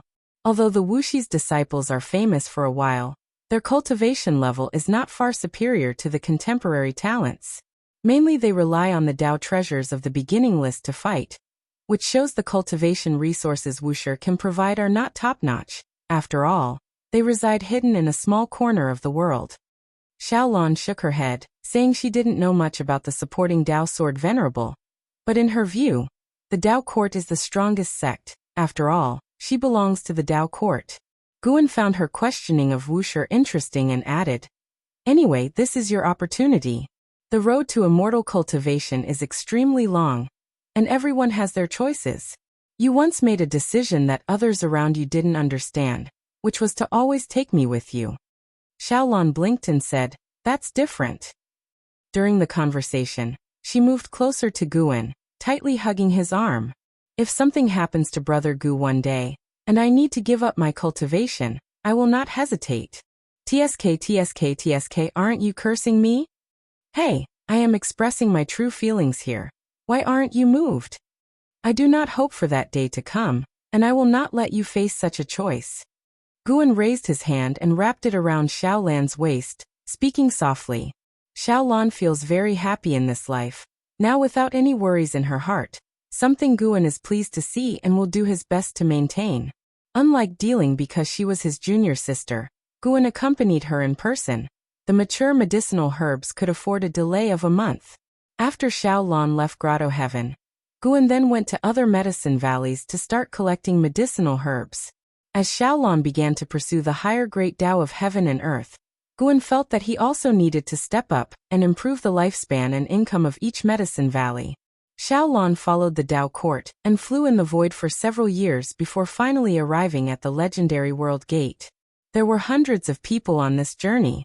Like her, there were 20 geniuses in total. The others were great cultivators of the Dao court, all with cultivation levels above the Zizai immortal realm. And leading them was Yuan Songzi, the master of the Dao court. Yuan Songzi performed the cloud ascending technique, carrying everyone as they flew together. CTH Fire. Et website on Google to access chapters of novels early and in the highest quality. Above the clouds, Xiaolan gazed far into the distance at the world gate, utterly astonished by it. Even though she was a divine immortal of wondrous dharma, she instinctively felt overwhelmed. The majestic aura of the great Tao made her breath quicken. It was not just her, the other cultivators felt the same. Except for Yuan Songzi. It was the first time for everyone else to see the world gate. They quickly landed on the square in front of the world gate. Yuan Songzi walked briskly forward and bowed to the celestial spirit god in front of him.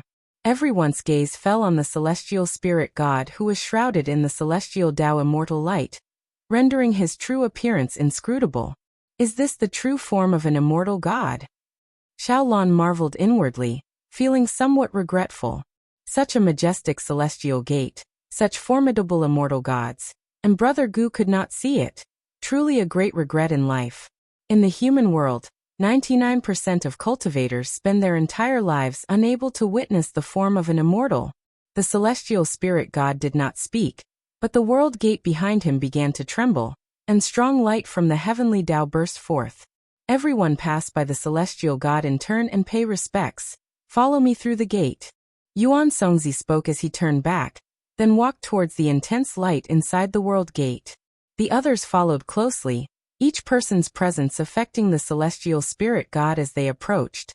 When it was Xiaolan's turn, she also bowed, but whether it was an illusion or not, she felt the celestial spirit god's form seemed to change, but she didn't dare to look closely and quickly moved away.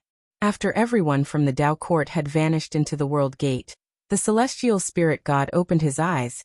The celestial Tao immortal light dispersed, and he murmured with a frown, "Strange, why did that girl make my heart flutter?" Could it be? The celestial spirit god suddenly guessed a possibility, his expression turning peculiar. He raised his eyes to look towards the celestial spirit great world, his gaze landing beside the Qingkuan sect. He couldn't probe Wuxia, but he could see Emperor Tianhong's kneeling figure. He could also sense that Emperor Tianhong was a reincarnation of an immortal god, so he was curious about how Guan would treat Emperor Tianhong. His gaze then shifted to the human world, but unfortunately, no matter how he searched, he could not find the reincarnated form of Tai immortal monarch. And he did not know where Tai immortal monarch was suffering. As it happens, this is already the second immortal god to descend and suffer. Will there be more immortal gods reincarnated and suffering in the celestial spirit great world, due to offending Guan?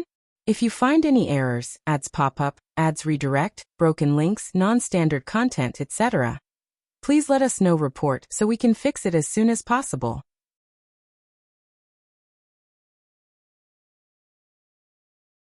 Chapter 643. Zhao Russian, the struggle of the Taoist emperor. The sunlight, filtering through the gaps in the leaves, shone onto the river, creating a golden phosphorescence. Emperor Tianhong was still kneeling by the river, his beard touching the ground, knees deep in the mud, his eyes closed, his black hair spilling out. He seemed to merge with the forest, his breath natural. Thousands of years have passed since Xiaolan left, and Emperor Tianhong has been kneeling there for over 21,000 years. Footsteps approached from behind, and a man dressed in black appeared. He was handsome, with his black hair coiled up under a headpiece, a sword and a gourd hanging at his waist. He was like an unsheathed treasure sword, impossible to restrain. The legendary foremost pride of the world, Emperor Tianhong, nurtured by the Tao court to be the Taoist emperor, yet kneeling here unable to rise. It seems the supporting Tao sword venerable holds you in low regard. Do you have any regrets? The man in black stopped, his voice cold as he stared at Emperor Tianhong's back. Without opening his eyes, Emperor Tianhong asked softly, "Who are you?" His voice was slightly hoarse, as if he hadn't spoken in a long time. "Zhao Russian, I too am known as the foremost pride of the world," the man in black answered coldly. Emperor Tianhong remained silent. Zhao Russian continued, "You might not recognize me, but I have seen you. When I first entered the Tao court with no prominent talents, I saw you returning from slaying demons, and the entire city's disciples shouting your name. You were who I and all disciples, aspired to become. Listening to him, Emperor Tianhong still did not utter a sound. You left the Dao court, making me who I am today. I received substantial support from the Dao court, becoming the new foremost pride of the world, sweeping through peers of my realm.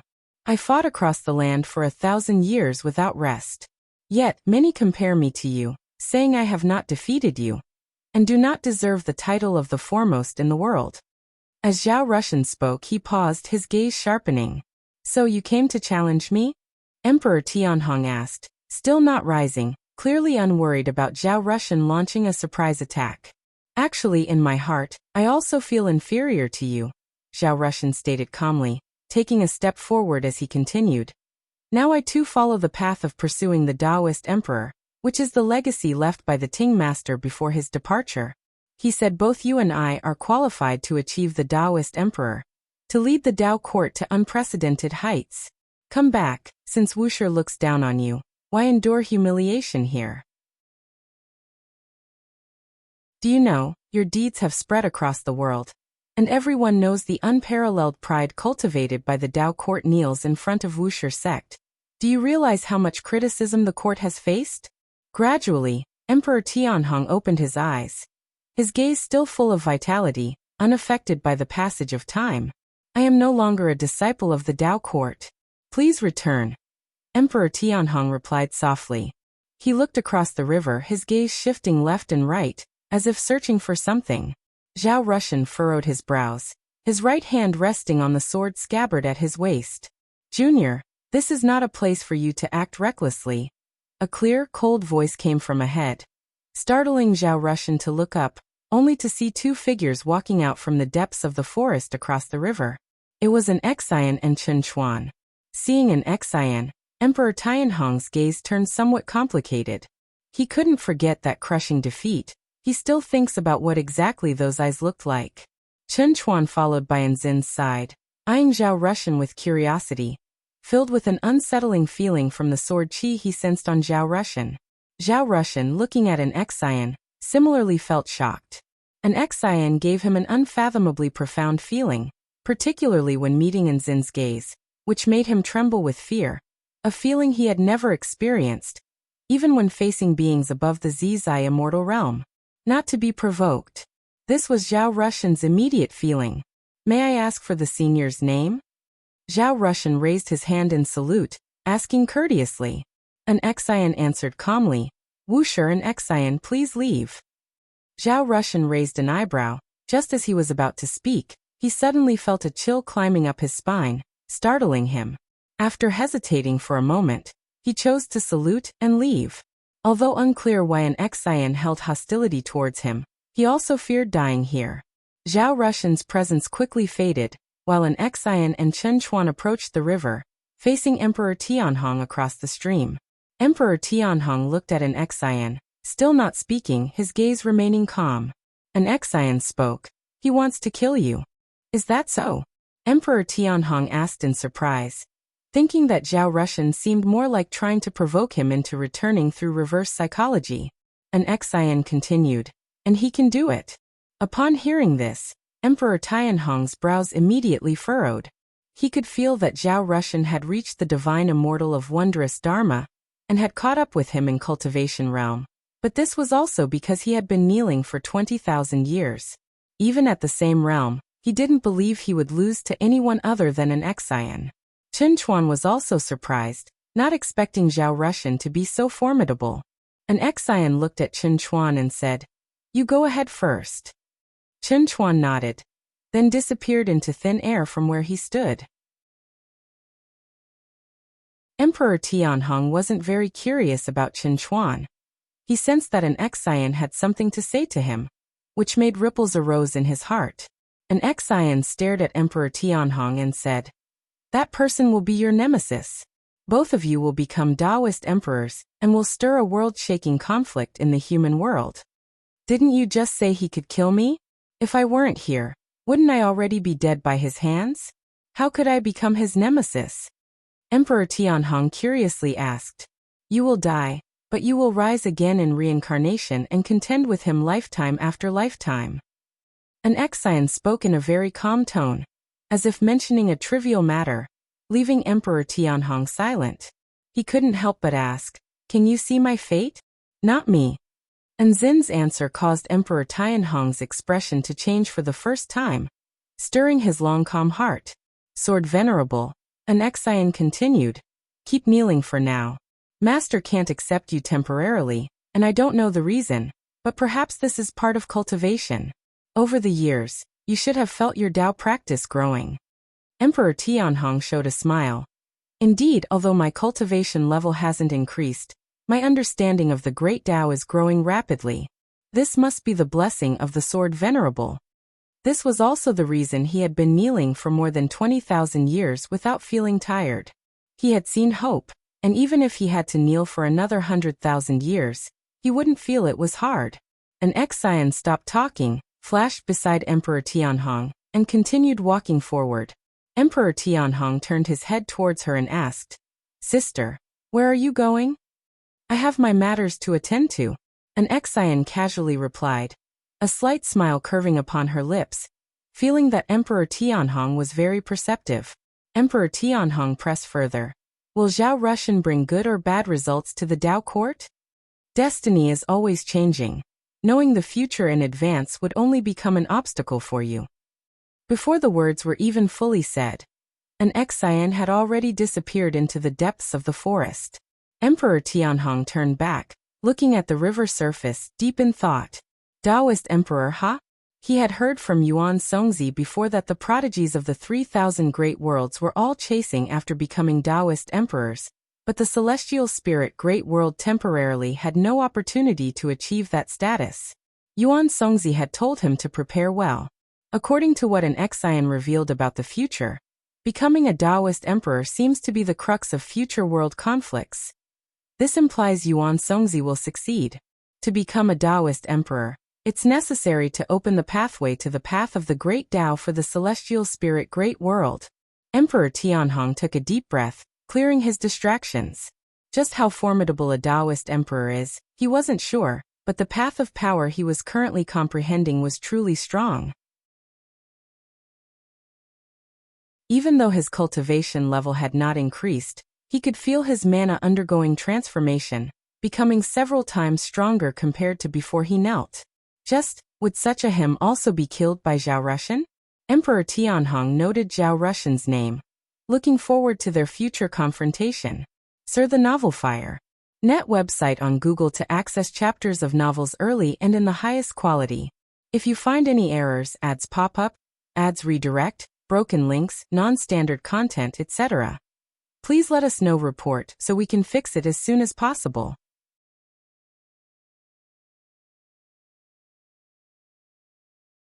Chapter 644. Bizarre invasion for Zhao Rushan. Seeking an audience with Emperor Tianhong is a trivial matter. Ever since Zhao Rushan's descent into the world, Emperor Tianhong's destiny has changed. Although Emperor Tianhong will ultimately defeat Zhao Rushan, he will face numerous hardships and will need many lifetimes to accomplish this victory. Sitting by the lake, playing his zither, Guyan's thoughts drifted with the cause and effect tied to Zhao Rushan. Zhao Rushan is not the reincarnation of an immortal god, but his destiny pattern is extremely strong. He is destined to reach the pinnacle of the celestial spirit great world, and even bring catastrophe upon heaven and earth. By defeating him, Emperor Tianhong will also ascend to immortality. It is unclear whether Zhao Rushan is a product of heaven and earth or a scheme by the immortal gods. If it's the latter, it should have nothing to do with Tai, immortal monarch. Guan is unable to see through the celestial Tao destiny linked to Tai, immortal monarch, but he can sense its existence. Perhaps there are other immortal gods eyeing the celestial spirit great world. Fortunate that they do not plan to descend in person. While playing the zither, Guan focused his attention on Shaolan. The Tao court with its disciples has been on the path of the great Tao for 10,000 years. This journey, fraught with countless hardships, has reduced their number to less than a third of the original. If not for Guan's repeated interventions, they would have perished within the first 100 years of setting foot on the path of the great Tao. The path of the great Tao has no absolute order, only chaos and slaughter. There no one speaks of righteousness, for every being on this path is here for the sake of an era. Under the guidance of Yuan Songzi, Xiaolan has embarked on the path to chase after the title of Taoist Emperor. To become a Taoist Emperor, one must not only comprehend the Tao rules, but also defeat peers and higher-level adversaries on the path of the Great Tao, constantly seizing destiny to strengthen oneself. Each Taoist emperor has reached the summit through a series of life-and-death battles. And this is why Taoist emperors can sweep through all beings at every realm level. With her innate talents, combined with being enveloped in Gu An's Tao intent over the years, Xiaolan is very familiar with the Tao rules. The clueless Yuan Songzi even thinks that Xiaolan possesses a Tao comprehension stronger than that of Emperor Tianhong and Zhao Rushan. Therefore, he has made a last-minute decision to exhaust all efforts to help Xiaolan become the first Taoist emperor of the Tao court. CTHNafire. At website on Google to access chapters of novels early and in the highest quality. As a Taoist emperor, Xiaolan will inevitably be involved in the struggle between Zhao Rushan and Emperor Tianhong. Yet, because she is on the path of the Great Tao, her influence does not reach the celestial spirit Great World for the time being. Thus the fate of that world remains unchanged. The path of obsession, the Great Tao of thoughts. Guan murmured to himself, feeling surprised. Initially, he thought that Xiaolan, who cultivated the innate reincarnation skill, would follow the path of reincarnation or the path of soul, or even the path of cause and effect, as he often used it to guide her cultivation. It seems no matter which path one followed before, once one aspires to compete for the title of Taoist Emperor, the Great Tao itself will guide the cultivator to the most suitable path for immortal cultivation. Guan began to truly look forward to Xiaolan's future. Previously, Xiaolan had a smooth journey thanks to his support, and her future was all within his sight.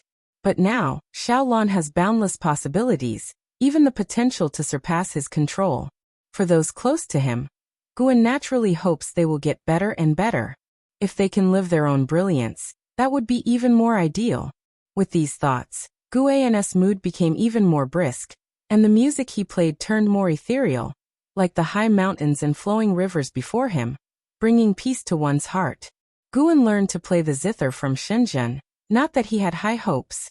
In the long years, he always tried different things when bored. The sound of the zither was melodious, echoing through the mountains.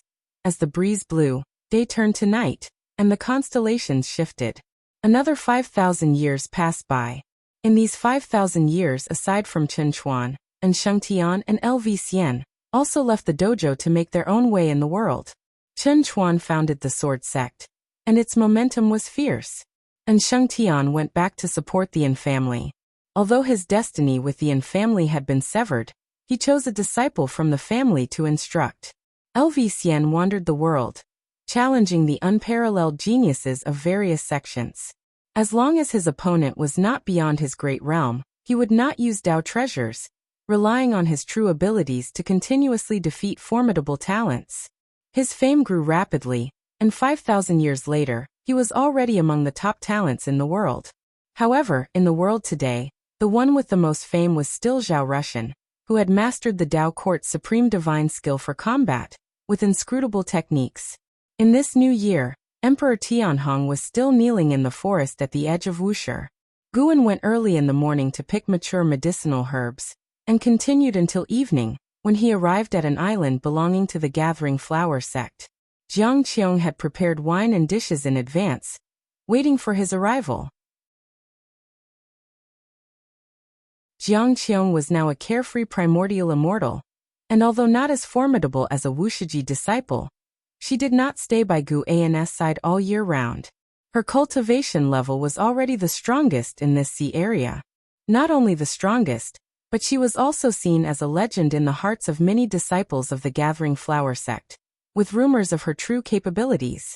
Although Jiang Qiong was not the sect master, she still strategized and made important decisions for the Gathering Flower sect from behind the scenes.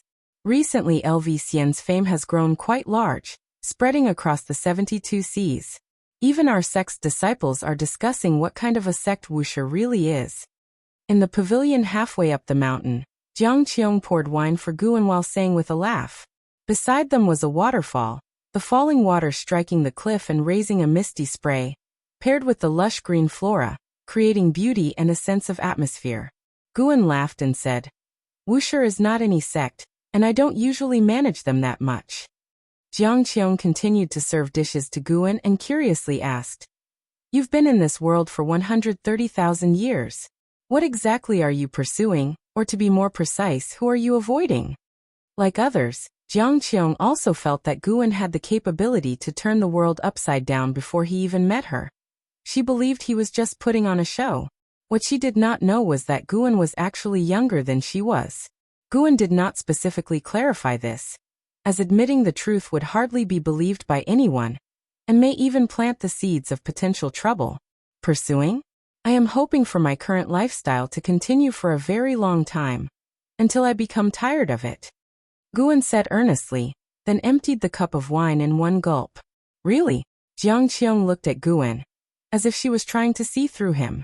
Guan raised his hand, took out a scroll, and handed it to Jiang Qiong, saying, This is a formation I created.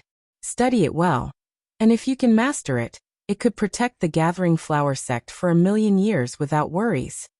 That powerful? Jiang Qiong was pleasantly surprised. She was very interested in formations, as could be seen from the incident at 8 Scenic Cave Heaven. She directly used her divine sense to probe the scroll. Meanwhile, Guan started to talk about the interesting things he had heard recently. Initially, she was just humoring him, but later on, she was completely engrossed in the content of the scroll. Guan simply shook his head with a wry smile, not too concerned. He looked up at the celestial vault, his gaze turning profound. Recently, a strange power was approaching the celestial spirit great world, which might bring disaster. Following this strange power in his deductions, he discovered that many great thousand worlds had already been contaminated by it, and these worlds had plunged into chaos as a result. Those tinged with this power would become violent and bloodthirsty. If you find any errors, ads pop up, ads redirect, broken links, non-standard content, etc., please let us know. Report so we can fix it as soon as possible.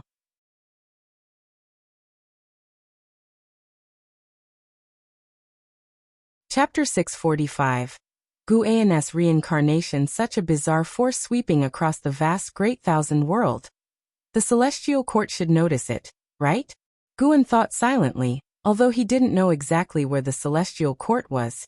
As he came into contact with more immortal gods, he always felt that immortal gods were omnipresent, and the power of the celestial court was even more domineering, disregarding the wishes of all beings. As for the mysterious, strange force, Guan didn't pay much attention to it. Even if it spread to the celestial spirit great world, it was just another phase of cultivation for all beings, as long as it didn't endanger him. After a long while, when the food had all gone cold, Jiang Qiong's attention finally shifted away from the array scroll. She looked at Guan and exclaimed, Is this really an array that humans can create? It's too vast and intricate, and from the described effects, it seems as terrifying as the rules of heaven and earth. She felt if this array were to be leaked, it would certainly cause a bloodbath, and if someone else had given it to her, she would not dare accept it. It would take many years to master. You should study it on your own first, Guan said softly with a chuckle. What he provided was not just the array itself. The Taoist techniques contained within were enough for Jiang Qiong to comprehend for 1,000,000 years. Jiang Qiong nodded. She stored the scroll in her storage ring. Looking at Guan with eyes full of amazement and deep affection, she sighed. The things you've given me are becoming harder and harder to repay. To be honest, it's pretty stressful. Then return it to me? Guan asked with annoyance. Didn't he know Jiang Qiong well? This woman just wanted to tease him on the pretext. Jiang Qiong laughed playfully. That won't do, it's already been given. Then she changed the subject and began to talk about the happenings within the Gathering Flower sect. As the person of the highest seniority within the sect, she naturally spoke from the perspective of an elder, leaving Guan feeling like they were chatting about family matters. Guan didn't find it boring. On the contrary, he was very interested, occasionally asking questions. Half an hour later. By the way, do you still remember Lu Lingjun? She stayed in your 3rd Medicine Valley once. She's an ascender. The Ascension sect she established is doing quite well, having already gained a foothold. when Jiang Qiong brought up Lu Lingjun. Her tone became cheerful. At the same time, she was observing Gu An's expression. She remembered, an Xian had mentioned a long time ago that Lu Lingjun wanted to take Gu An as her Dao companion. Ever since Gu An's true identity was revealed, Lu Lingjun seemed to have lost contact with Gu An, not because he didn't want to see her, but because she didn't dare to see him. Over the years, Jiang Qiong had also dealt with Lu Lingjun, and she felt that there was an inherent pride in her. It seemed this woman couldn't accept that Gu An was such a strong being.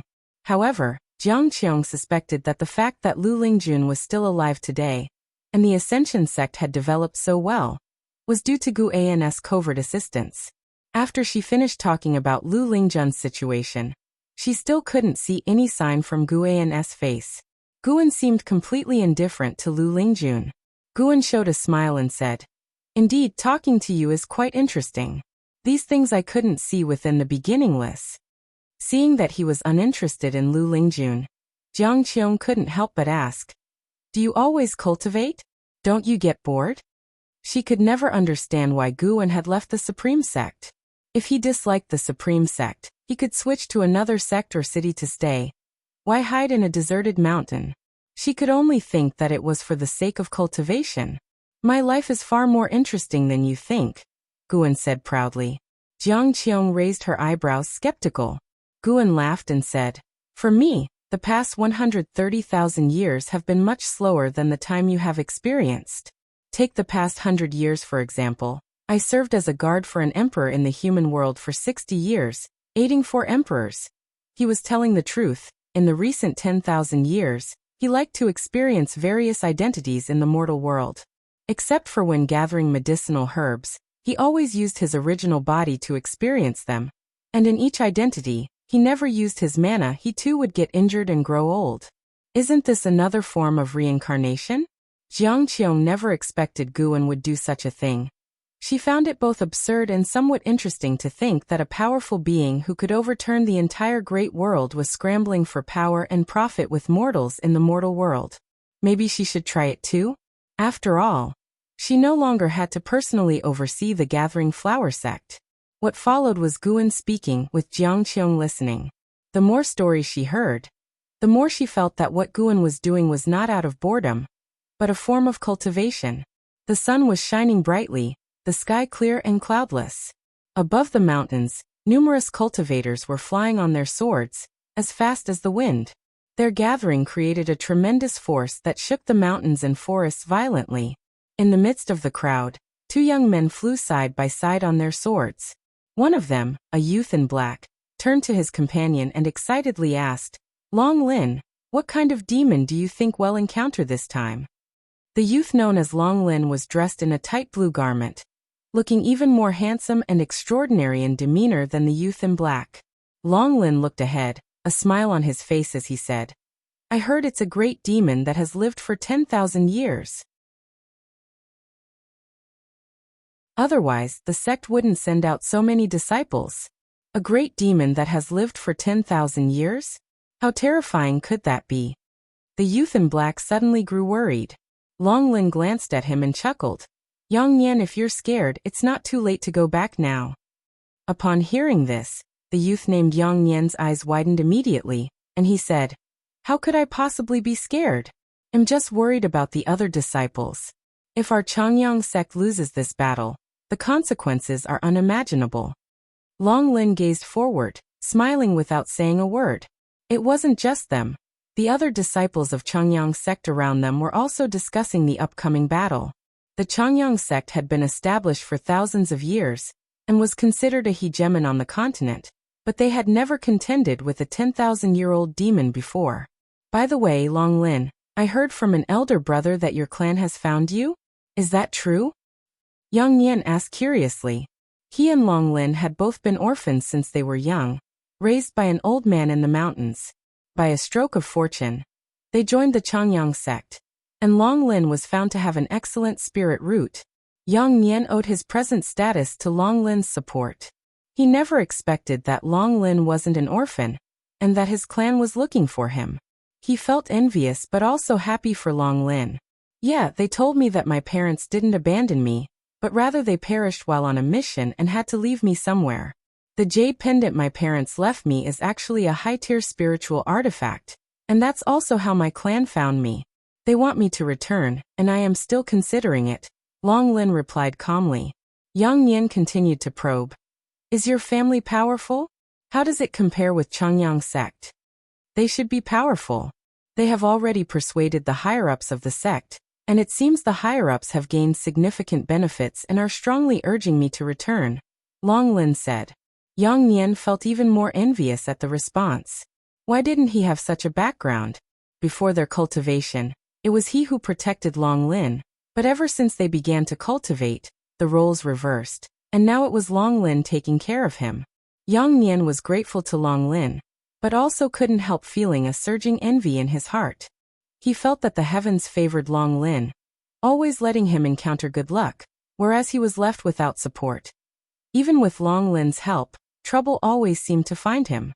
Sar the Oval Fire. Et website on Google to access chapters of novels early and in the highest quality. If that's the case, what's there to consider? Yang Nian tried to restrain his jealousy and forced a smile as he asked. Let's better think about how we're going to fight next, Long Lin said, dodging the question. He hesitated because the Long family does not accept outsiders. Over the years, he could sense the changes in Yang Nian's attitude, and didn't want to provoke him with this matter. But still, just thinking about the words of that family member, a look of longing couldn't help but appear in Long Lin's eyes. It is said that there are immortals in the Long family, beings who exist beyond the Mahayana realm, transcendental in existence. If you find any errors, ads pop up, ads redirect, broken links, non-standard content, etc., please let us know. Report so we can fix it as soon as possible.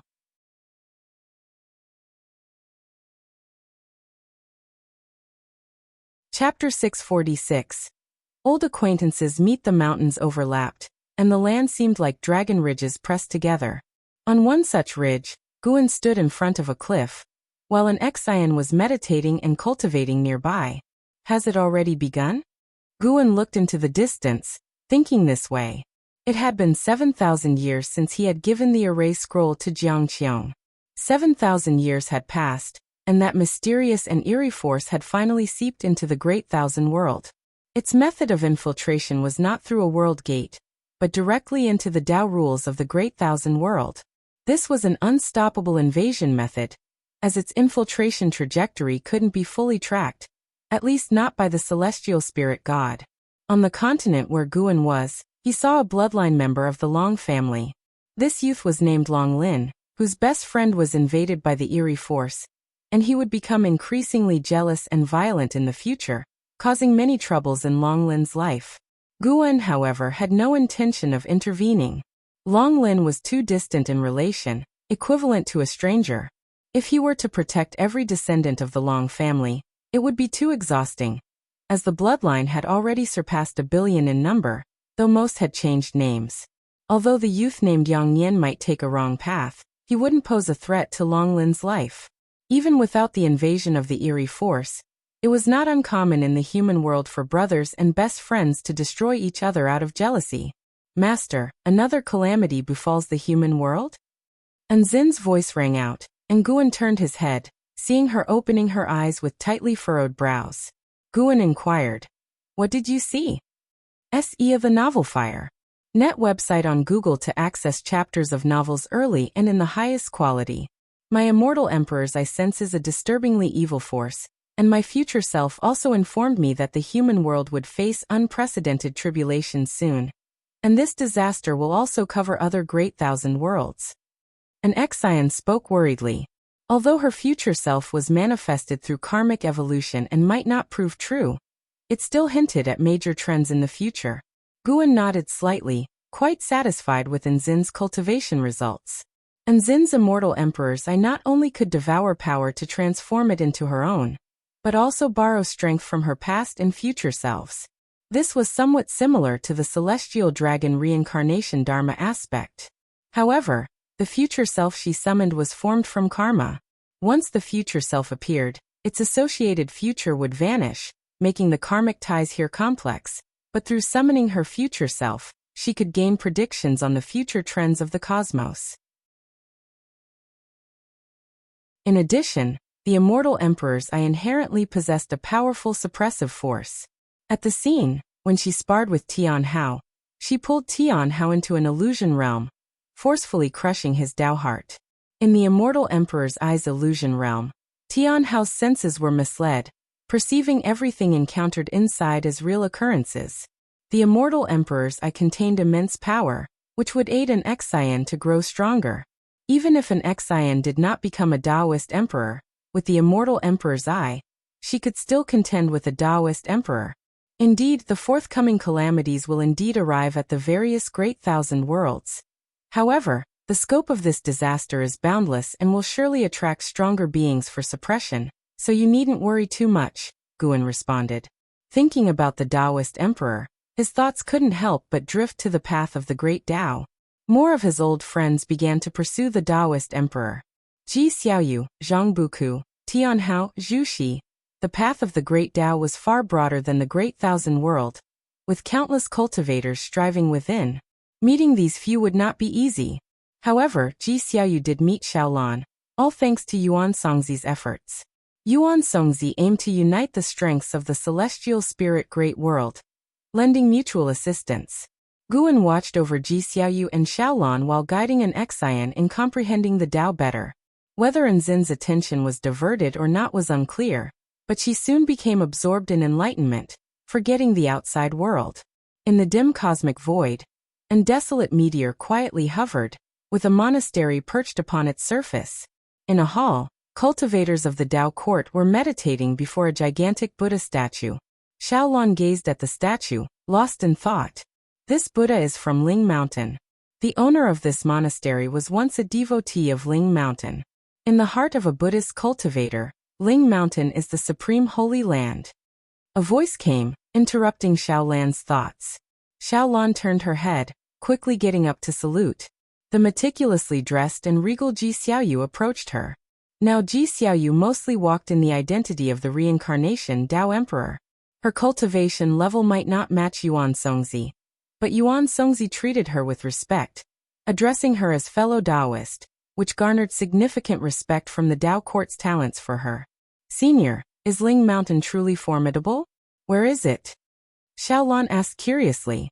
Ever since meeting the reincarnation Tao Emperor, the reincarnation Tao Emperor had always clarified her doubts, treating her with much kindness, fostering strong goodwill in her towards the reincarnation Tao Emperor. Ji Xiaoyu turned her gaze back to the great Buddha statue saying, Ling Mountain is elusive, I've only heard about it, but what can be confirmed is Ling Mountain stands above the great thousand world, and the capabilities of Ling Mountain's various Buddhas are beyond our imagination. Indeed, Ling Mountain is formidable. In the great thousand world where I originated, there once appeared a disciple from Ling Mountain's Buddhist sect, who single-handedly saved countless beings and suppressed the outer heaven evil demon. Even after his departure, many legends about him persisted in the human world. Yuan Songzi walked over, stroking his beard with a smile, his gaze towards the great Buddha statue filled with nostalgia. Xiaolan was filled with yearning. This monastery, though ownerless, could provide them shelter, and it was built by a mere believer of Ling Mountain. How mighty must the Buddhas of Ling Mountain be? For years on the path of the great Tao, Xiaolan's horizons had vastly widened. Yet, wonders she heard continued to leave her in awe. Yuan Songzi turned to Ji Xiaoyu asking, Have you chosen the next opponent? The forces on the path of the great Tao were more numerous than the stars of the great thousand world. Many forces, like the Tao court, came to create a Taoist emperor, so they would establish contacts, setting a time and place for combat resourced by each one's capabilities without forming enmity among the forces. Both Ji Xiaoyu and Xiaolan were competing to become a Taoist emperor, but Ji Xiaoyu had a higher cultivation level, so she led the way, with the Tao court currently supporting her, enabling Xiaolan to gain experience more easily. Yes, a prodigy from Qianxia Great World whose cultivation level is very similar to mine, Ji Xiaoyu answered, her tone calm. Yuan Songzi was about to continue questioning, when suddenly the entire hall began to tremble. An overwhelming pressure emanated from outside the monastery, startling the meditating cultivators from the Dao court, causing them to stand up, ready themselves tensely. Yuan Songzi frowned, projecting his divine sense towards the Dao void.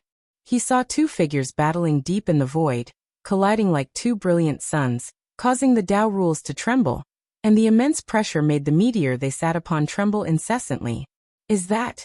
It seemed Yuan Songzi recognized one of them, his expression turning exceptionally grim. The Dao court cultivators became even more tense. When Yuan Songzi initially confronted immortal gods, he never showed such an expression. Could there be a presence outside more terrifying than the immortal gods? If you find any errors, ads pop up, ads redirect, broken links, non-standard content, etc., please let us know. Report so we can fix it as soon as possible.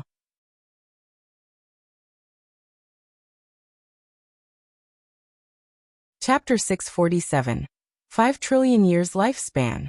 Do you know who is fighting outside, senior? Ji Xiaoyu noticed Yuan Songzi's expression and couldn't help but ask. She appeared calm, but inside she felt terrified. Just feeling the momentum of the battle from afar gave her a dreadful sense of being turned to dust. On the path of the great Dao, daring to fight so recklessly, these are indeed conceited individuals, for the path harbors many dangers, and making too much noise only invites trouble. Her cooperation with the Dao court was precisely to have them help set up a barrier to prevent the aura of her battles with other Tianjiao from leaking. Yuan Songzi took a deep breath and said, "One of them comes from ascending to yellow heaven, named Zhou Jia. This person has killed countless people, and proves the Dao with killing intent. If he detects our aura, we will all die." Upon hearing this, everyone was alarmed. Even Xiaolan couldn't remain calm. Ji Xiaoyu frowned. She knew of ascending to yellow heaven, a terrifying Taoist lineage, even involving reincarnation. However, Zhou Jia's opponent is also very strong. Perhaps they will leave soon, so there's no need to panic. After all, the formation in this monastery is quite exquisite. Yuan Songzi continued, his words slightly easing the tension among the crowd, though no one dared to let their guard down. Xiaolan looked at everyone, feeling deeply moved. These seniors hold high positions in the celestial spirit great world, essentially wielding the power of life and death over all beings. Yet on the path of the great Dao, they are as insignificant as dust, being extremely cautious and careful. Everyone held their breath, not daring to speak, fearing even a sound might disturb the terrifying presence outside. However, the oppressive force of the battle drew closer, as if the fighting parties were approaching, and even Yuan Songzi began to sweat on his forehead. Suddenly, the oppressive force rushed into the distance and disappeared in an instant, making everyone even more tense. For a long time, only after more than half an hour did everyone finally relax, believing the opponents had left. They gathered around Yuan Songzi, inquiring about the origins of ascending to yellow heaven. Ji Xiaoyu looked at Xiaolan, her eyes complex, unsure of her thoughts. Time flies, and the years go by swiftly. As strange forces invaded the celestial spirit great world, more and more beings became violent, leading to increasing conflicts in the human world. This did not affect Guan's life. He continued to enjoy his leisurely years, only occasionally diverting his focus to watch over old friends, including those on the path of the great Dao. If they faced danger, he would help protect them, but he made it seem like their own luck. Years passed quickly. After 10,000 years, the human world completely shed its cloak of peace, with conflicts arising everywhere. Even the Qiankuan sect went to war with surrounding forces. The boundless celestial vault began to show lingering clouds. Guan still did not intervene to change anything. Another 10,000 years passed. That late summer, just past noon, Guan walked through the woods, pulling up his attribute panel for a check. Name: Guan. Lifespan: 161, 845/5, 048, 752, 108, 241. Physique: primordial reincarnation, undying body. Cultivation level: Miaozhen Daluo, immortal realm perfection, 5 trillion years of life expectancy. He hesitated whether to break through. The last breakthrough costs 1.8 trillion years of life. He feared 5 trillion wouldn't suffice for the perfection realm of the next great realm. Guan pondered, pacing leisurely through the woods, with the breeze gently stirring his robes. Looking up, the celestial vault between the leaves appeared dim, more like dusk than noon. After a while, Guan stopped walking. He stood by a small river, with a figure kneeling across it. It was Emperor Tianhong. Emperor Tianhong had been kneeling here for over 50,000 years. Yet he seemed without the slightest sign of decline, his long beard touching the ground, face clear. Were it not for his knees sunk deep in the soil, one might not believe he had knelt so long. Though he engaged in no qi absorption cultivation, his cultivation level broke through to the Tao void profound immortal realm, purely through enlightenment. Notably, his breakthrough involved no crossing the tribulation nor the slightest disturbance. After all these years of kneeling, what is your greatest realization? Gu An's voice reached Emperor Tianhong's ear, making him open his eyes suddenly. Upon seeing Guan, he was lost in a daze. Though he had never met Guan before, for some reason, seeing Guan for the first time, he felt the other was the supporting Tao sword venerable. To him, Gu An's appearance seemed perfect, and though Gu An's aura was not overpowering, it gave a sense of all-embracing magnanimity. Emperor Tianhong once believed his Tao heart was tempered through countless trials, immune to strong emotions, yet he couldn't suppress the surge of excitement from his heart at this moment. Trembling all over, he couldn't articulate his complex emotions. Seeing Emperor Tianhong so overwhelmed, Guan smiled gently, his smile like a spring breeze blowing into Emperor Tianhong's heart, dissolving his tension and excitement. Emperor Tianhong took a deep breath, trying to calm himself, and cautiously said, "My greatest realization is that the strongest Taoist technique is not found in sex but pervades the world, everywhere in nature. Perhaps Wuxia's name is meant to guide all beings?" Upon finishing, Emperor Tianhong's heart was in his throat, afraid had offended the supporting Tao sword venerable. The longer Head knelt, the more he revered Guan, sensing it was Guan guiding him to enlightenment. Guan chuckled, "Perhaps so. Everyone has their own understanding. Do you wish to take me as your master?" Emperor Tianhong's eyes widened with excitement. "Sword venerable, I do. I very much want to. Will you accept me?" Guan raised his right hand, and a sword flew from his palm, swiftly enlarging, its point facing upward, hovering before him. The sword was exquisite, radiating a faint silver glow, with what seemed like stars adorning it. "This is the Tao treasure of Wuxia, named the Longevity Sword. You may use it to save this human world. When you become a savior, return the sword, and then decide whether you wish to be my disciple." As Guan introduced the sword, the Longevity Sword flew to Emperor Tianhong.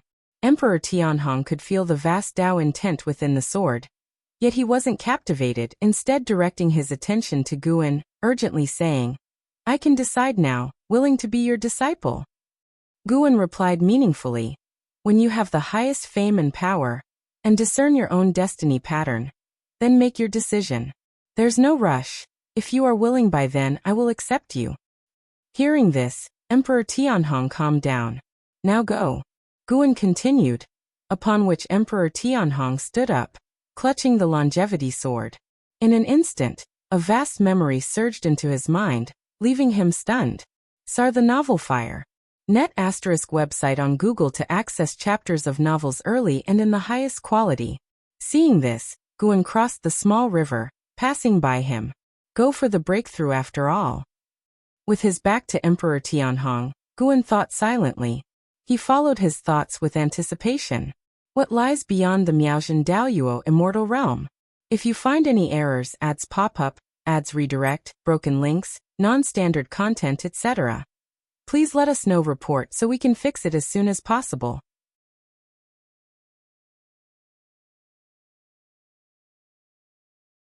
Chapter 648. Endless Tao Mountain. After parting with Emperor Tianhong, Guan took a trip to the Taitsong continent, picking medicinal herbs at the mountain god temple, then went alone into the uninhabited mountains and forests, far away from the mundane world. He sat under a tree and activated the lifespan breakthrough. You have activated the lifespan breakthrough function. Based on your current realm, the following breakthrough locations have been selected for you. 1. Path of the Great Tao. 2. War Spirit Holy Mansion. 3. Taimei Earth Core. 4. Ling Mountain. 5. River of Destiny. 6. Endless Tao Mountain. Sarch * The Novel Fire.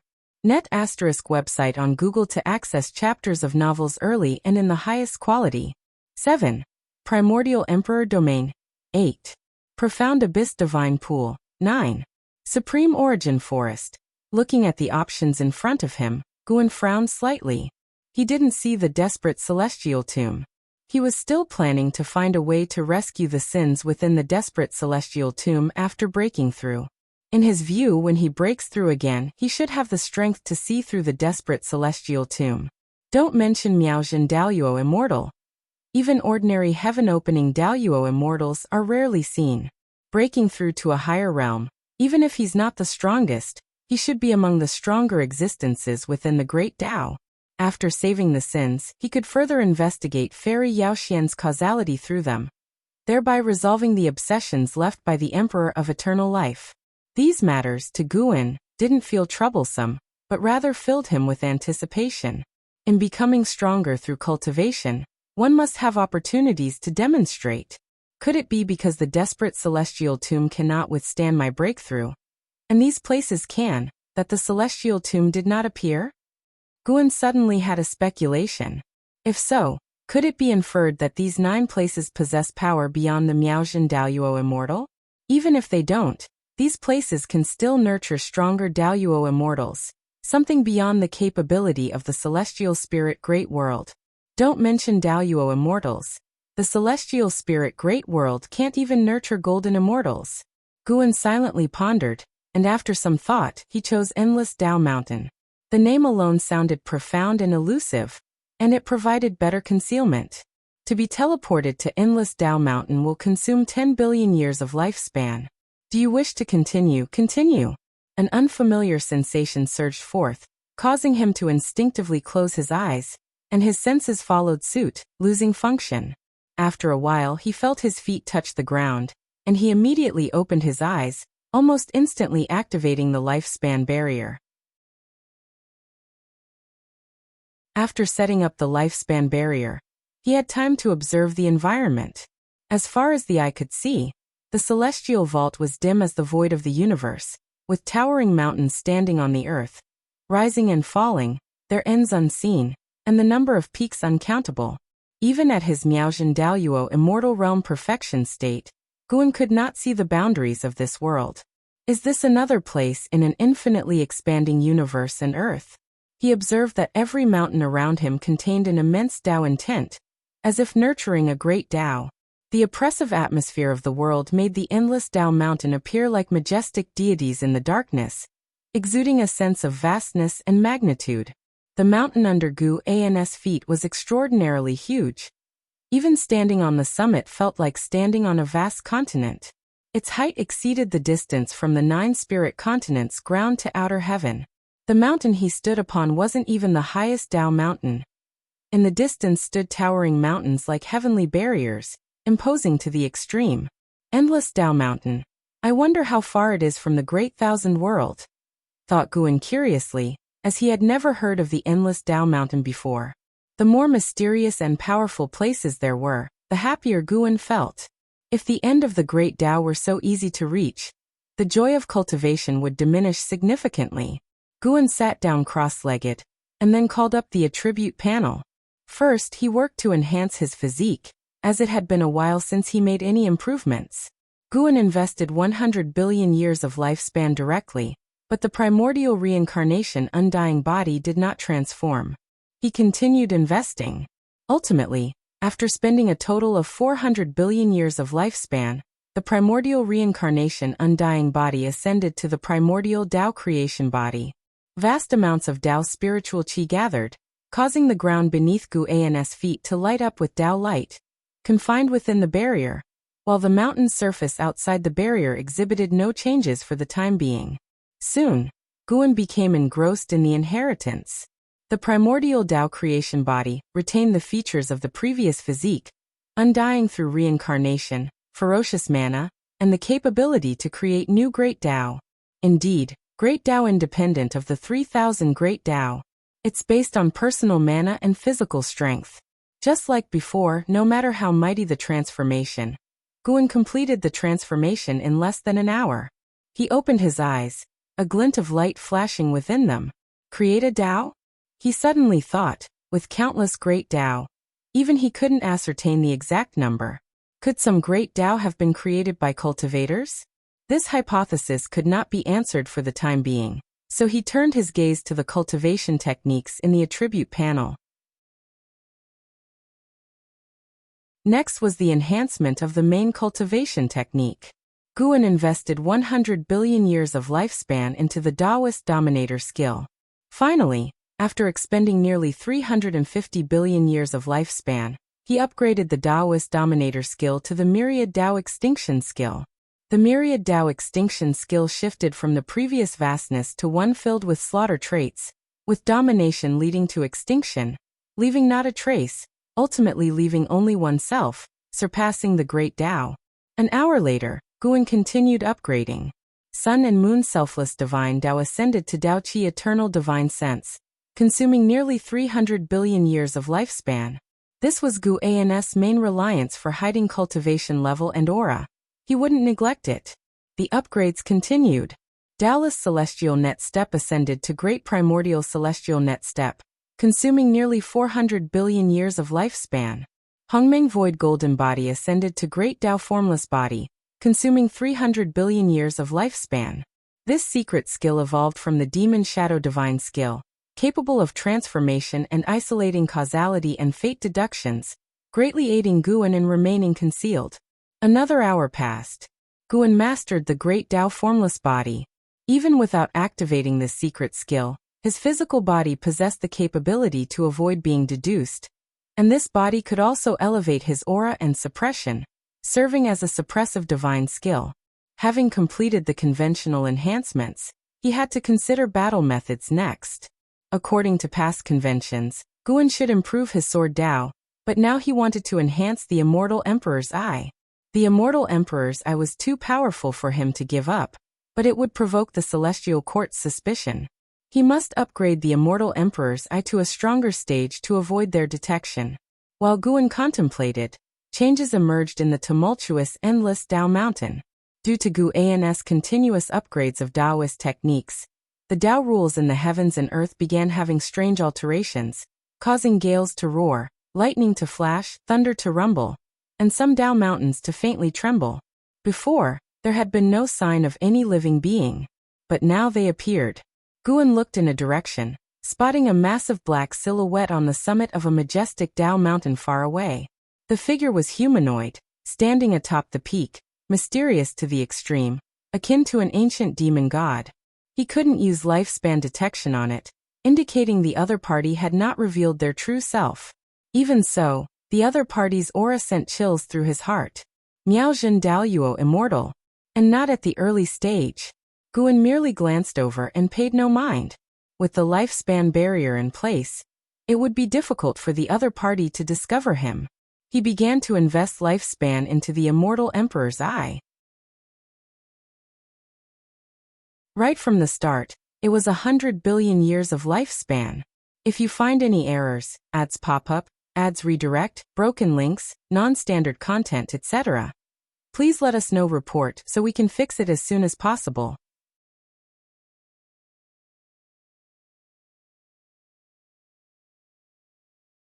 Chapter 649. Breakthrough to Tao Extreme Daoyuo Immortal. You invested 10 billion years of lifespan into cultivating the Immortal Emperor's Eye. You have spent 1 billion years cultivating the Immortal Emperor's Eye, and your understanding of the great Tao of cause and effect has improved. You have spent 10 billion years cultivating the Immortal Emperor's Eye, and your understanding of the great Tao of illusion and reality has improved. You have spent 50 billion years cultivating the Immortal Emperor's Eye, and the power of your Immortal Emperor's Eye has grown stronger. Notifications flashed before Guan's eyes, but a full 10 billion years of lifespan was not enough to transform the Immortal Emperor's Eye. Guan was not surprised. After all, this was a formidable divine skill feared by the Celestial Court. He continued to invest lifespan still in increments of 10 billion years. Failure. Another 10 billion years. Guan had over 400 billion years of lifespan remaining, so 10 billion years was nothing to him. Continuous failures, continuous investment. When the invested lifespan exceeded 1,000 billion years, a subtle change appeared in Guan's eyes. It wasn't until the immortal emperor's eye advanced that he finally breathed a sigh of relief. A total of 1,800 billion years of lifespan was consumed, and the immortal emperor's eye advanced to become the absolute void eye. An endless stream of memories poured into Guan's mind, causing him to close his eyes and immerse himself in them, as if the vast information of the 3,000 great Tao rushed into his mind, plunging even someone with a perfection in the Miaozhen Daoyuo immortal realm into chaos. The absolute void eye not only can manipulate reality and illusion, but can also create them. An almost omnipotent eye whose creations vanish when the user's mana is exhausted. In battle, it can turn an opponent's divine skills, spells, and even mana into nothingness. This is not only suppression against the weak, but even against those with higher cultivation levels. It exerts a certain degree of suppression. The great Tao phenomena caused by the absolute void eye far exceed those from before, with the endless Tao mountain still ravaged by fierce winds, and silhouettes appearing consecutively on the distant Tao mountain. Even a figure shrouded in gray mist appeared atop a nearby Tao mountain, not revealing their true form. This gray mist figure looked up at the dark celestial vault, seemingly searching for the source of the phenomenon, unaware that the source was right beside him on the neighboring Tao mountain. The two Tao mountains were connected, but the distance between their peaks spanned tens of millions of miles, a distance insurmountable in a lifetime for mortals, but merely a step away for the gray mist figure. Time passed quickly. An hour later, Guan opened his eyes, his purple pupils transformed into gold and red, enhancing his oppressive presence. His absolute void eye focused first on the gray mist figure atop the distant mountain peak. Even at such close range, Guan could not perform lifespan detection on him, as if some force protected the cultivators in this world. However, even without lifespan detection, Guan could perceive the other's cultivation level. Late stage of celestial creation Daoyuo immortal realm. A heaven-opening Daoyuo immortal can cultivate in the endless Tao mountain, prompting Guan to suddenly harbor thoughts. After the breakthrough, should I stay here and observe for a while? First, accomplish the breakthrough and see how strong he becomes.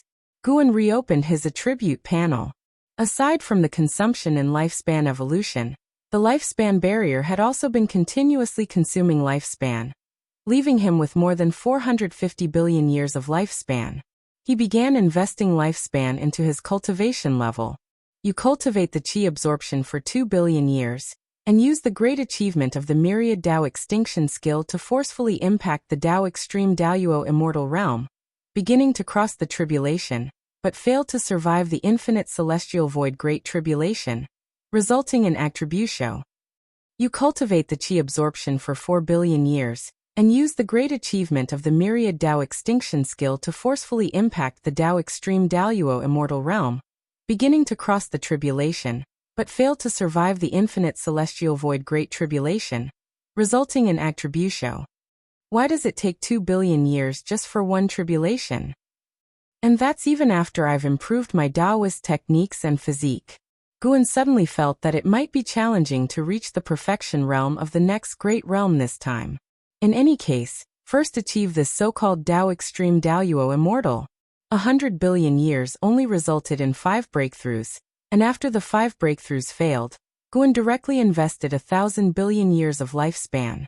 Notifications kept popping up, all indicating failure. 50 tribulations, all ending in failure. Guan continued to invest. 1,000 billion years followed by another 1,000 billion years. Failure. Failure. Failure. Guan focused intensely, the absolute void eye flashing with a terrifying gaze. The great Tao phenomenon of the endless Tao mountain began to weaken. The figures standing atop the mountain peaks disappeared consecutively, though some remained observing. The gray mist figure on the nearby Tao mountain did not vanish. He looked around, never settling his gaze on the Tao mountain where Guan stood. Guan no longer paid attention to him, focusing entirely on the notifications before him.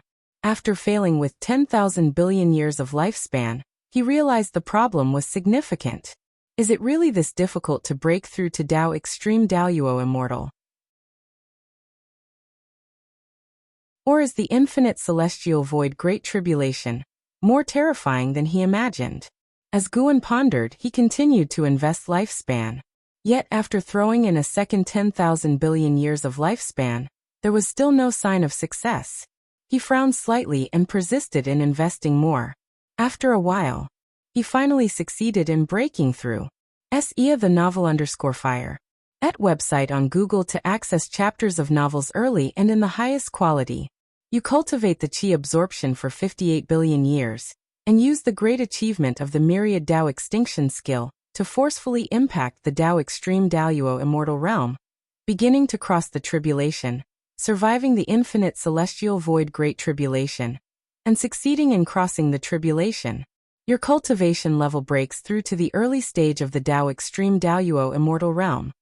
You cultivate the qi absorption for 10 billion years, and your cultivation level increases. As the notification fell, the lifespan barrier activated again, far more majestic than before. The Tao spiritual qi engulfed Guan, immersing him in the strong light of the great Tao. Just reaching the early stage cost Guan 23,000 billion years of lifespan. He dared not continue to break through after all. He still needed to save lifespan for the lifespan barrier. First achieve the Tao Extreme Daoyuo Immortal. Boom. The dark celestial vault suddenly exploded with a thunderous sound, akin to a great dragon coiling in the heavens, larger than any mountain ridge between heaven and earth, alarming the cultivators practicing within the Tao Mountains. In Guan's perception, the auras of more and more cultivators emerged, as if the night sky was illuminated and the stars appeared. He was astounded. Just how many powerful beings are hidden here? Even the weakest aura belonged to a heaven-balancing golden immortal, with most being Taiching golden immortals, and several auras caused his heart to palpitate. They must be Tao Extreme Daoyuo Immortals. Could this endless Tao mountain be some holy land for enlightenment? Guan pondered, seeing that no one was paying attention to the Tao mountain he resided on, sinking his consciousness into the inherited memories. Tao Extreme Daoyuo Immortal, the pinnacle of the Daoyuo Tao fruit, is the ultimate limit beings can reach. To become stronger, one cannot rely anymore on cultivation and enlightenment, but must create and develop one's great Tao. In a sense, Tao Extreme Daoyuo Immortal is the culmination of the immortal Tao. Beyond that, it's not the immortal Tao but the great Tao. Guan's Daoyuo Tao fruit began imprinting Tao Extreme patterns, with each pattern containing indelible mysteries. As long as the Tao Extreme patterns exist, the Tao Extreme Daoyuo Immortal will not fall. And the Tao Extreme patterns are not merely on the Tao fruit, but interwoven within the infinite realm of the great Tao. Even if the Daoyuo Tao fruit is destroyed, resurrection is possible, though with one less Tao Extreme pattern upon revival. There are a total of 49 Tao Extreme patterns, meaning the Tao Extreme Daoyuo Immortal can resurrect 49 times. Even if dissipated, they can be reborn. A Tao Extreme Daoyuo Immortal with Tao Extreme patterns is nearly an immortal existence. To annihilate a Tao Extreme Daoyuo Immortal completely is exceedingly difficult. Even if slain, they can revive. One can only imagine the despair faced against a Tao Extreme Daoyuo Immortal. Moreover, Guan's mana is also transforming, evolving toward the ultimate power of the immortal Tao. During this process, his life-bound great divine power, longevity true words, is undergoing a qualitative transformation. If you find any errors, ads pop up, ads redirect, broken links, non-standard content, etc., please let us know report so we can fix it as soon as possible.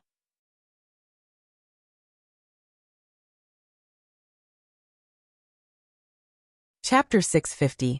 Causeless Realm. As Guan completed the formation of 49 Tao Extreme patterns, his consciousness awoke from the state of enlightenment, and he could feel an earth-shattering transformation within himself.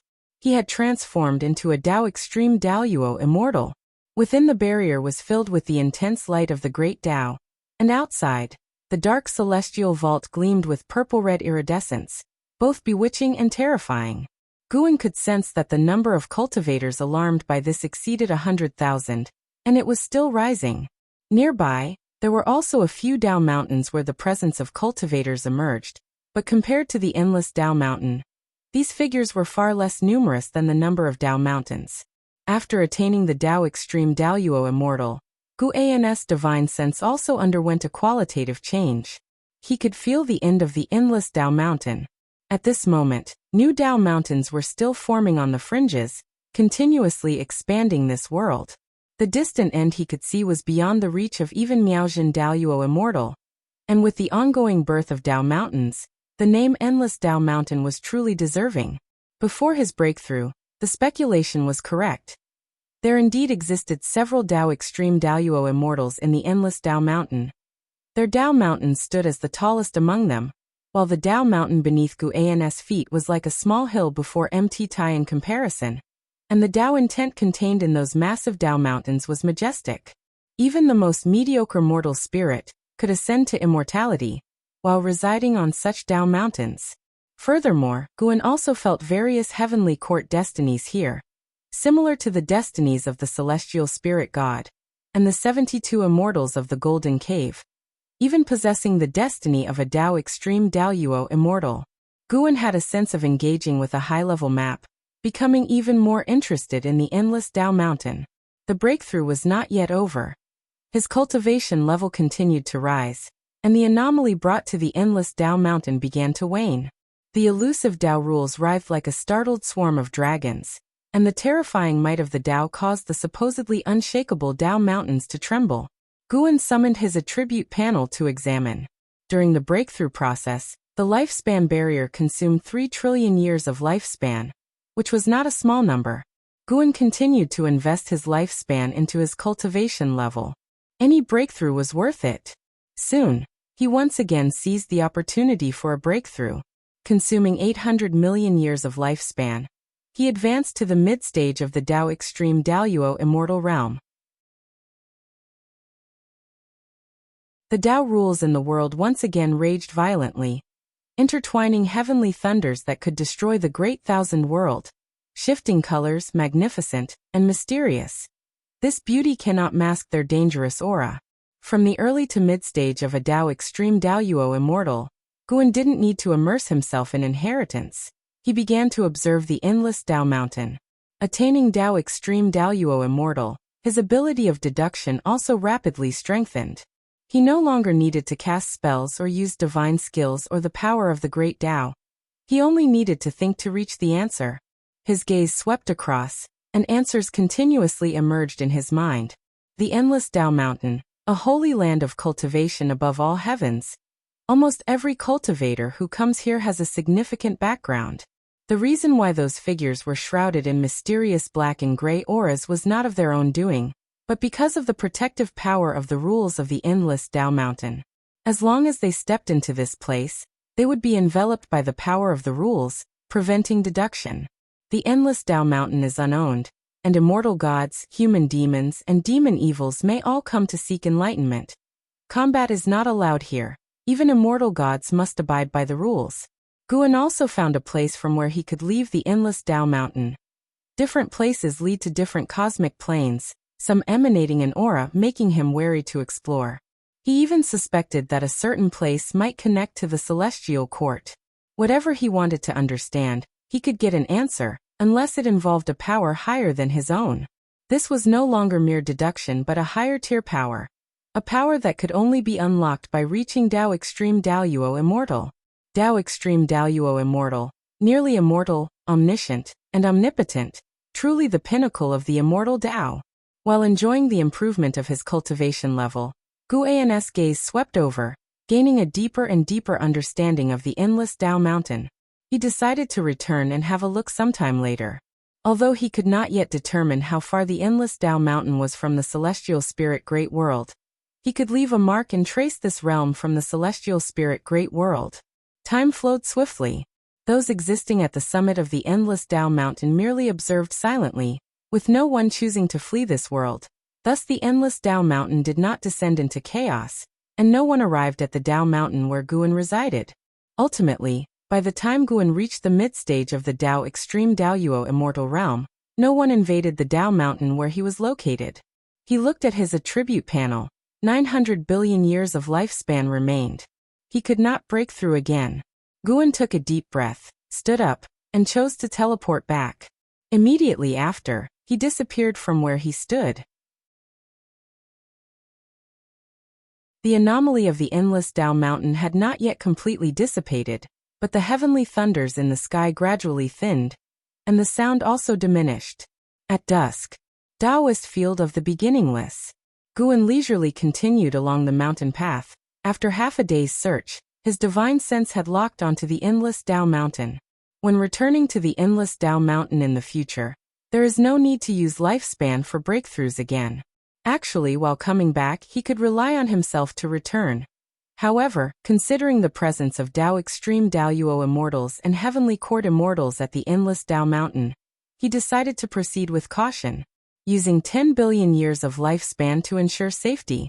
No matter how high the realm is, caution is needed, especially when facing beings of the same realm. Guan was in a pleasant mood. After reaching the Dao Extreme Daoyuo Immortal, he could see further, and the future heaven's calamities were all within his sight, posing no threat to him. He arrived at the courtyard, and his gaze turned toward Shenzhen in front of the artifact refining cauldron. He peered into the causal connection to Fairy Yaoxian within Shenzhen, seeing a line connecting to the outer heaven. He looked up, following that line across countless worlds and universes, and he saw an absolutely black void.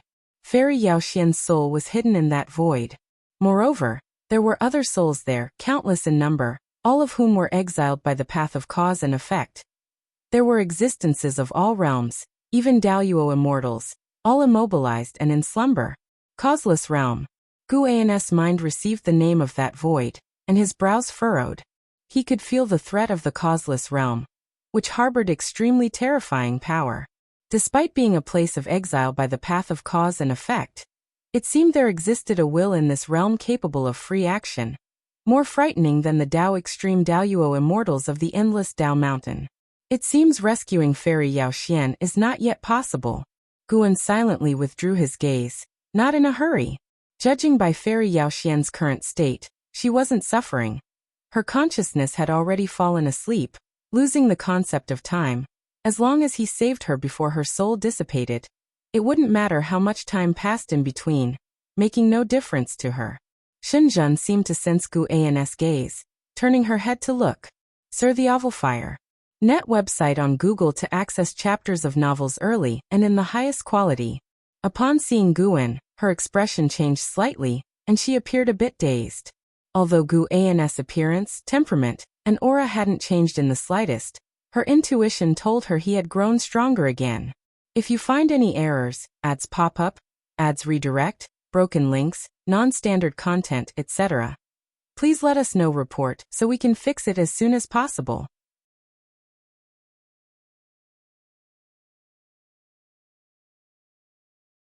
Chapter 651 White-Haired Ancestor. What are you looking at? Guan asked Shenzhen with a smile. He could hear the speculations in Shenzhen's heart, but he didn't reveal them.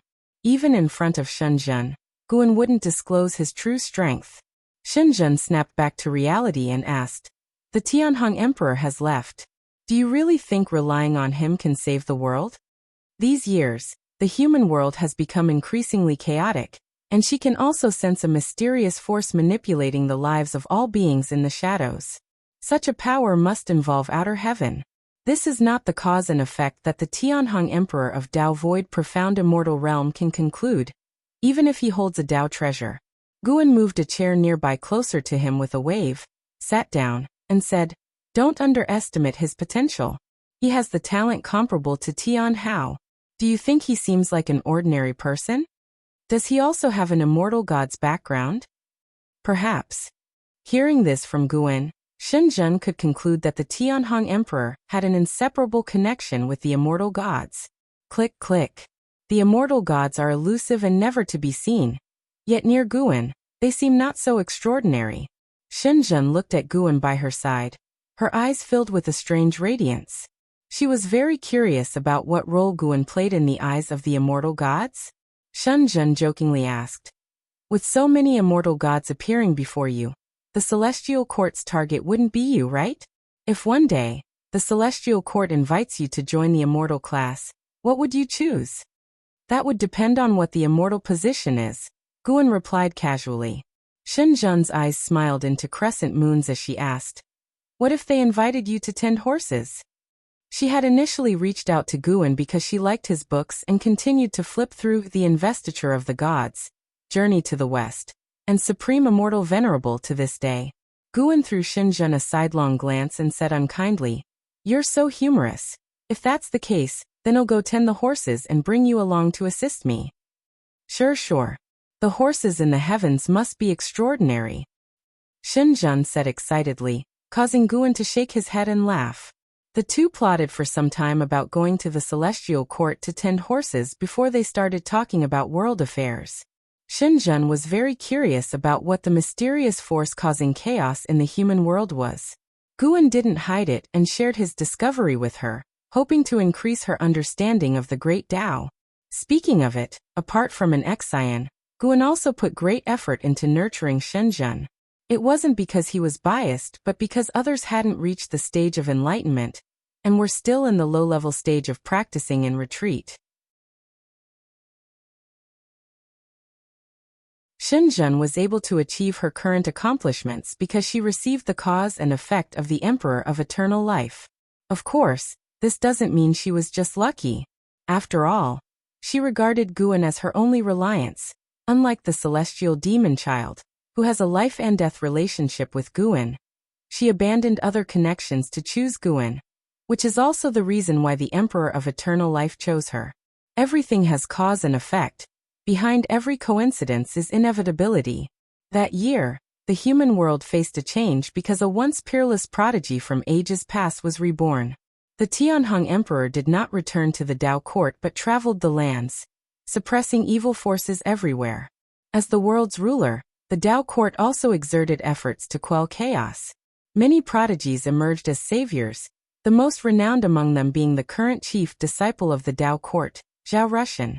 In those chaotic and dark years, the Tianhong Emperor and Zhao Rushan appeared like two stars, wanting to use their faint light to illuminate the entire world. 100 years later, on this morning, after picking medicinal herbs within the Taoist field of the beginningless, Guan left alone.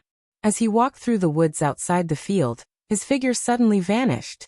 He continued onward, but the universe beneath his feet changed with each step, traversing a cosmic plane. Time and space reeled back. Light sped in reverse. His steps seemed swift but slow due to the lack of an end. Suddenly, black gas swirled around Guan, quickly enveloping him. As his right foot set down, he found himself in a dim void.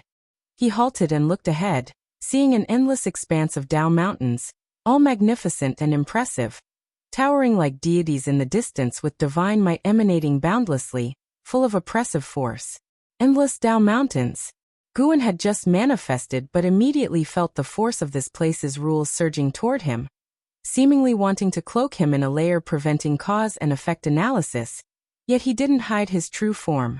He continued to maintain the great Tao formless body, for he was also wary of these rules.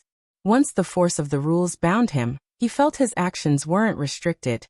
It was a very intriguing rule. He stepped forward, admiring the towering Tao mountains along the way.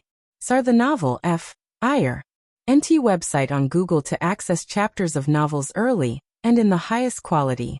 Before coming, he had suppressed his cultivation level to heaven-opening Daluo Immortal, and not only that, he had also reduced his presence to appear as a mysterious, cautious cultivator inadvertently exuding a slight heaven-opening Daluo Immortal aura. Coming to the endless Tao mountains, he wasn't seeking cultivation but information, wanting to forge connections with the cultivators here and gain more insights into the great Tao. If he could learn more about the celestial court here, that would be even better. He wandered aimlessly, noticing most cultivators occupied a Tao mountain alone, as there were indeed too many. The cultivators seemed wary of each other too. This could be troublesome. Guan began to miss Baizia of Human World Peak.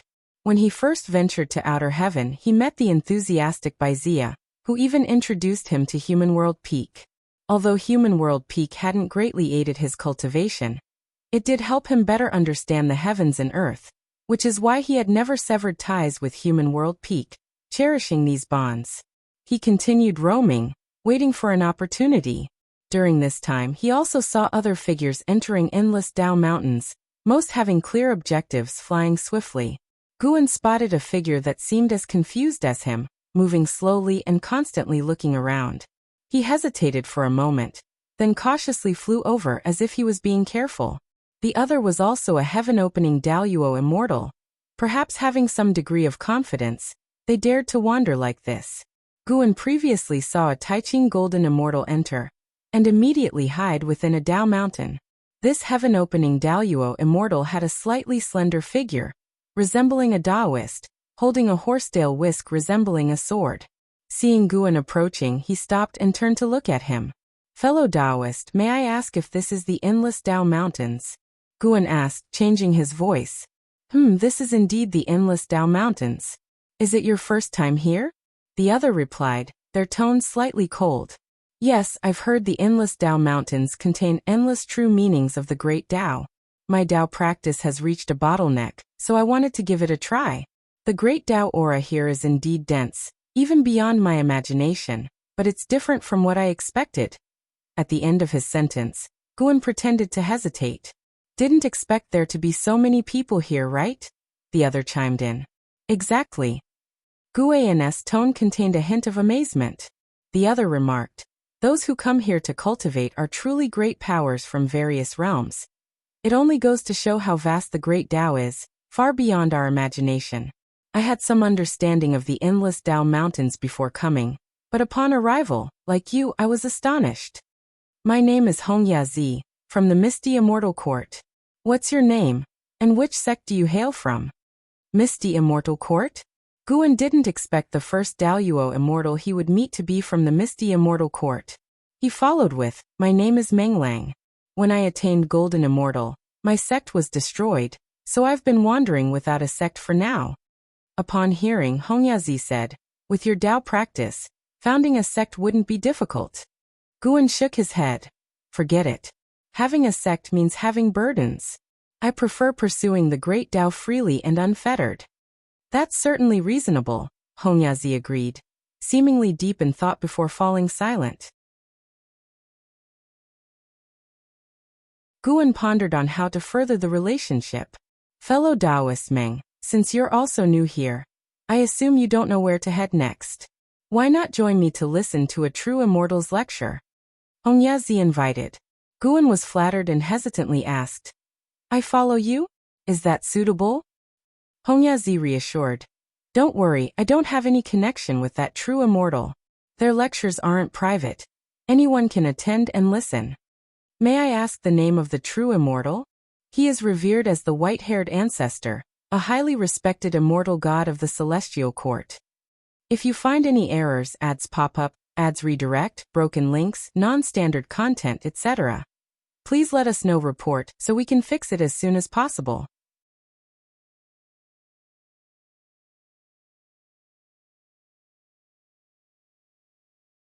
Chapter 652.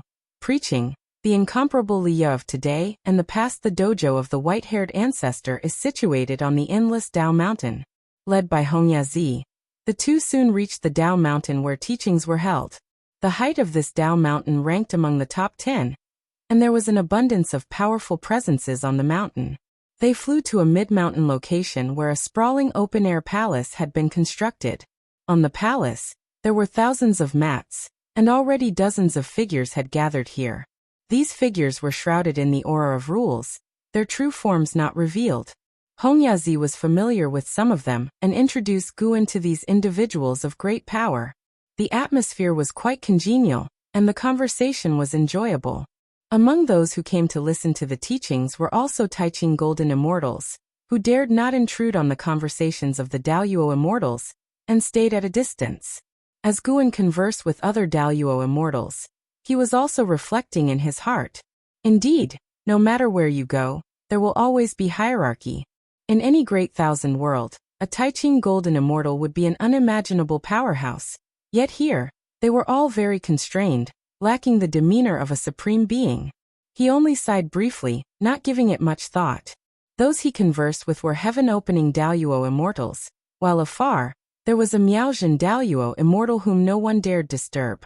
Through other heaven-opening Daoyuo immortals, Guan gained a deeper understanding of the white-haired ancestor, who held a status in the celestial court far above that of an immortal monarch. He also learned that this lecture might last several hundred, or even thousands of years, with still several months before it began. Guan was not inclined to listen to the teachings here for thousands of years, as he also needed to gather medicinal herbs. So, before the arrival of the white-haired ancestor, he switched to a clone, and his true self secretly exited the endless Dao Mountain, returning to the celestial spirit great world unnoticed by the great cultivators present. Even when in the celestial spirit great world, he could connect his mind with the clone, equivalent to listening in person.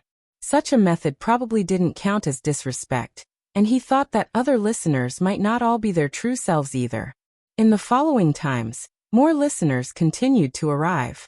With the help of Hongyazi, Guan met numerous powerful figures from different factions. Hongyazi even introduced him to a star monarch of the celestial palace. Although this star monarch had only the cultivation level of a Taiqing golden immortal, relying on the celestial palace meant no others dared disrespect him. Even in the endless Dao Mountain, the celestial palace held absolute authority, and no one dared to offend it. Through Hongyazi, Guan also understood that the celestial palace had little renown across the 3,000 great thousand worlds because the rulers of various places did not wish their subjects to know there was an even mightier existence overseeing them. And the celestial gods guarding the great thousand worlds also gave face by not appearing rashly. This broadened Guan's horizons. Apparently, there were relationships of interest between the celestial gods of other great thousand worlds and their rulers. No wonder people from other great thousand worlds frequently took the celestial order through the world gate. Months quickly passed by. By the day of the lecture, the number of listeners at this dojo had exceeded 800, with most discussing the phenomenon before the endless Dao Mountain. Guan was already seated, patiently waiting for the arrival of the white-haired ancestor. He sensed the aura of a Dao Extreme Daoyuo immortal at the top of Dao Mountain. Surely, that must be the white-haired ancestor. Guan silently compared and felt that the opponent's cultivation might be in the late or perfection realm of the Dao Extreme Daoyuo immortal stage. Although he was already a Dao Extreme Daoyuo immortal, his life had been so short, like a child compared to a true Daoyuo immortal, so he was full of anticipation for this lecture. He wanted to see how vast the Dao intent of other Dao Extreme Daoyuo immortals was, and how teachings from beyond heaven differed from his own. Dong! A bell sound reverberated through the entire Dao Mountain, bringing quiet to the dojo. As a white light fell from the sky onto the steps in front of the palace, mighty immortal energy dispersing, forming a strong wind over every listener. Guan squinted and saw a figure descending from the white light. The white-haired ancestor, Dao Extreme Daoyuo immortal. Within the dojo, there were only 2 Miaozhen Daoyuo immortals, and even if the aura of all the listeners combined, it couldn't match the white-haired ancestor. This made most listeners sit up straight involuntarily. As the white light faded, the figure of the white-haired ancestor was revealed. Though her entire form was surrounded by the gray aura of rules, from her silhouette, she was clearly a female immortal, holding a horsetail whisk in her hand, her robes wrapped tightly around her. This time, I will be discussing the path of power for you all. The voice of the white-haired ancestor sounded melodious indeed, a female voice infused with immense Dao intent, causing the Dao rules on the Dao Mountain to pause. Thank you, ancestor. The listeners all bowed and said, and Guan followed suit in salutation. The path of power? He indeed wished to see what distinctive insights this white-haired ancestor had on the path of power, given that he had also mastered it and held great interest in it. The white-haired ancestor sat down, and beneath her appeared a green lotus, equally unfathomable. Guan even felt the lotus harbored power not weaker than that of the white-haired ancestor. As the white-haired ancestor began her teachings, time swiftly flowed by. Guan's mind was also immersed in the listening, following the guidance of the white-haired ancestor to comprehend the path of power. While the clone listened to the teachings on the endless Dao Mountain, Guan continued living in the celestial spirit great world. Harvesting medicinal herbs had become a regular task for him, one that he wouldn't interrupt. The conflicts in the human world grew more intense, with volatile rulers emerging within various sects and imperial dynasties, inciting more fierce power struggles internally, including within the Dao court. When internal strife engulfed the Dao court, unable to fully salvage the worldly chaos, disorder across the universe intensified. Emperor Tianhong had fully harnessed the power of the longevity sword, capable of contending against the free immortal of Taoist Zong. Yet his pressure continued to grow. He underestimated the difficulty of the salvation task arranged by the supporting Dao sword Venerable Sir. The novel, F.I.R. Net website on Google to access chapters of novels early and in the highest quality. In attempting to align with the Dao court, the result was that the Dao court soon erupted into chaos. Some even coveted his physical body, attempting to possess him. After much fighting, he completely severed ties with the Dao court, and under Zhao Russian's scheming, became a most wanted criminal of the Dao court. He had no choice but to use Dao treasures to seek out other Wuxia disciples still making their way in the world. Guan observed all these scenes without issuing more directives. Until one day, someone appeared in front of the mountain gate of the Qiankuan sect, wearing black clothes, a bamboo hat, and carrying a sword, appearing travel-worn. He looked up at the plaque above the mountain gate, revealing a cold face. It was Liya. A divine exotic immortal spirit jumped out of his body, landing on his shoulder. Looking at the Qiankuan sect, it sighed, such abundant destiny, far beyond what the supreme sect can compare to. No wonder it's a force nurtured by the master. Liya's gaze was complicated. He took a deep breath and stepped forward. May I ask your origins, sir, and if you have an invitation to join the sect? A Qiankuan sect disciple raised a sword scabbard, blocking Liya, his gaze calm as he scrutinized him. Liya took out a token from his sleeve saying, I have the token of elderly Xuanyu. I am her clansman. The Qiankuan sect disciple took the token, examined it carefully, then allowed Liya to enter the sect upon confirming it was genuine. The divine exotic immortal spirit stood on Liya's shoulder, jesting.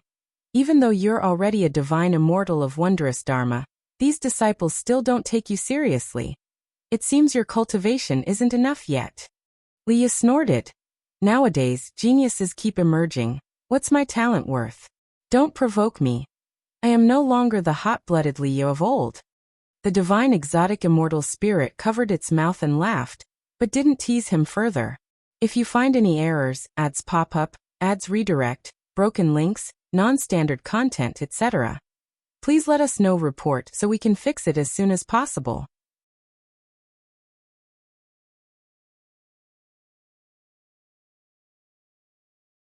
Chapter 653. The calamity ends as the cup falls under the blue sky, with green mountains and clear waters, birds sing and flowers blossom. Liya and Li Xuanyu sat in a small pavilion below the mountain stream, drinking tea and catching up. Listening to Liya recount his experiences over the years, Li Xuanyu appeared indifferent, but was feeling a lot of emotions inside. Compared to Liya, she felt much luckier.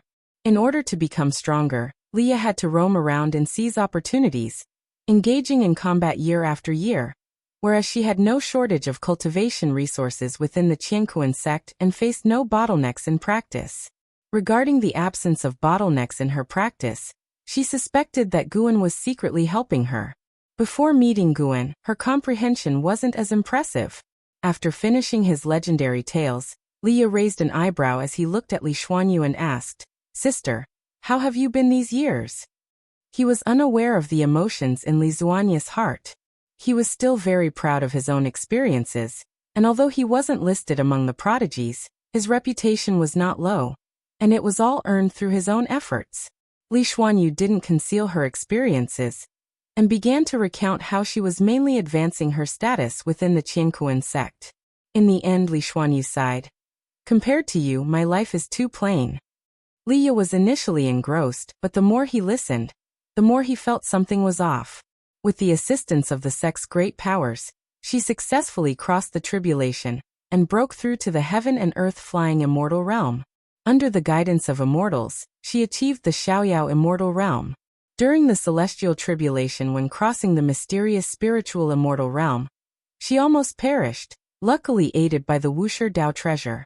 Leah opened his mouth, wanting to ask, "Is this right?" He knew Li Zuanya's talent. Back on the Taizong continent, he had already surpassed Li Xuanyu. After tens of thousands of years of wandering the world, encountering numerous opportunities, he had endured countless hardships just to prove himself in the divine immortal of wondrous Dharma realm. The difficulties Li Xuanyu encountered during her tribulations were the same as his, and every time he succeeded, he was badly wounded and suffered greatly. And Li Xuanyu? Even though she was his own sister, Leah couldn't help feeling uncomfortable. "Junior brother Gu, are you trying to tell me that staying by your side holds more promise?" Leah felt that Guan was deliberately nurturing Li Xuanyu. If it were just an ordinary connection, protection would already be commendable. How could Li Xuanyu have cultivated to her current realm? And so quickly? Li Xuanyu asked, "Why have you come?" Why? Leah felt inexplicably blocked in his heart.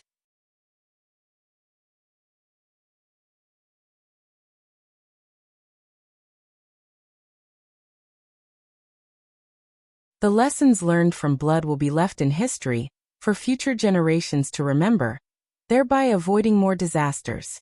She was also comprehending the path of cause and effect, and her greatest insight was that as long as there is spiritual intelligence, conflict is inevitable, and with enough conflict, disaster is bound to occur.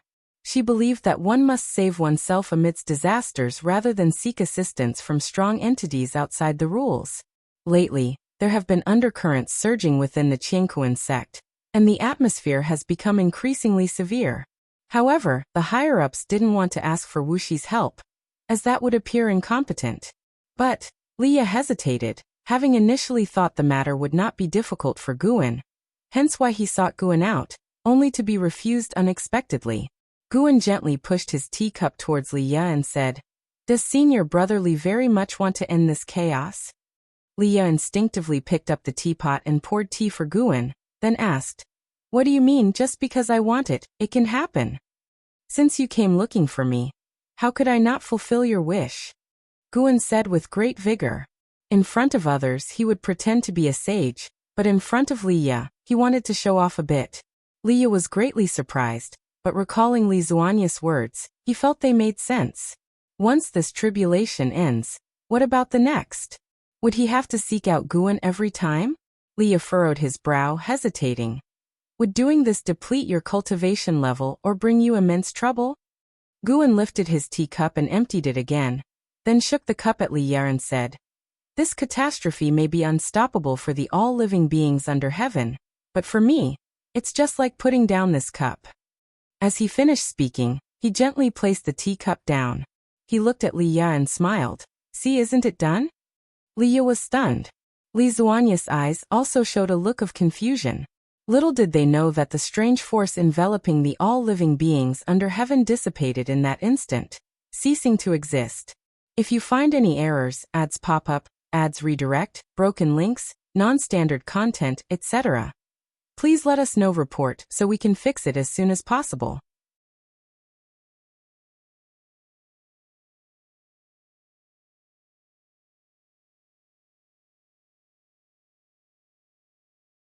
Even when facing his wife and children, he would never show a vulnerable side, but facing Guan, he couldn't help but speak of these matters.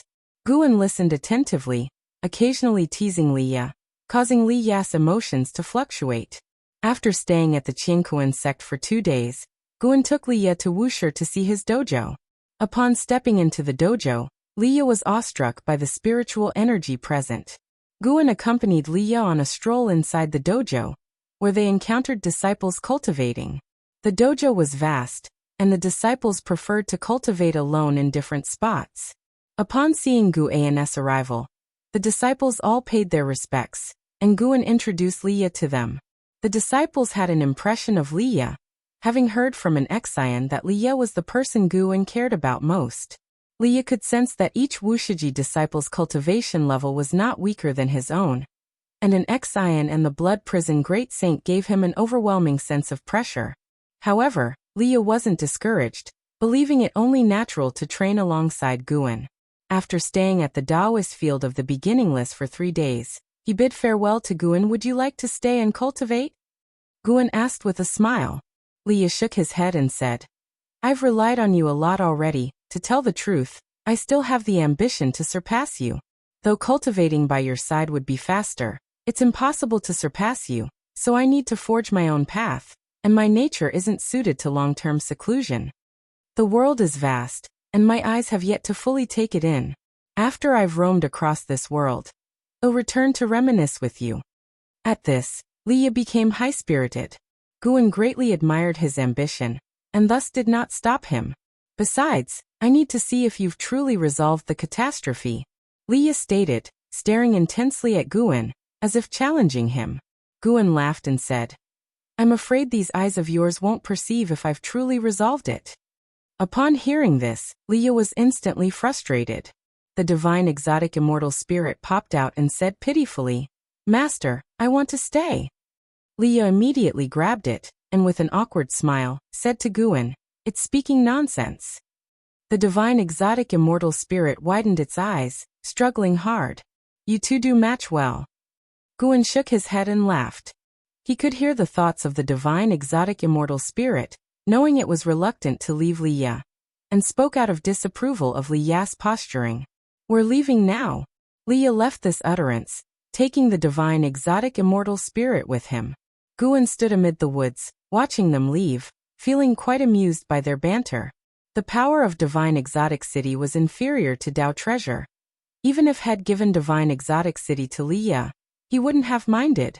The reason for maintaining a layer of connection was in case Liya suddenly left his line of sight in the future.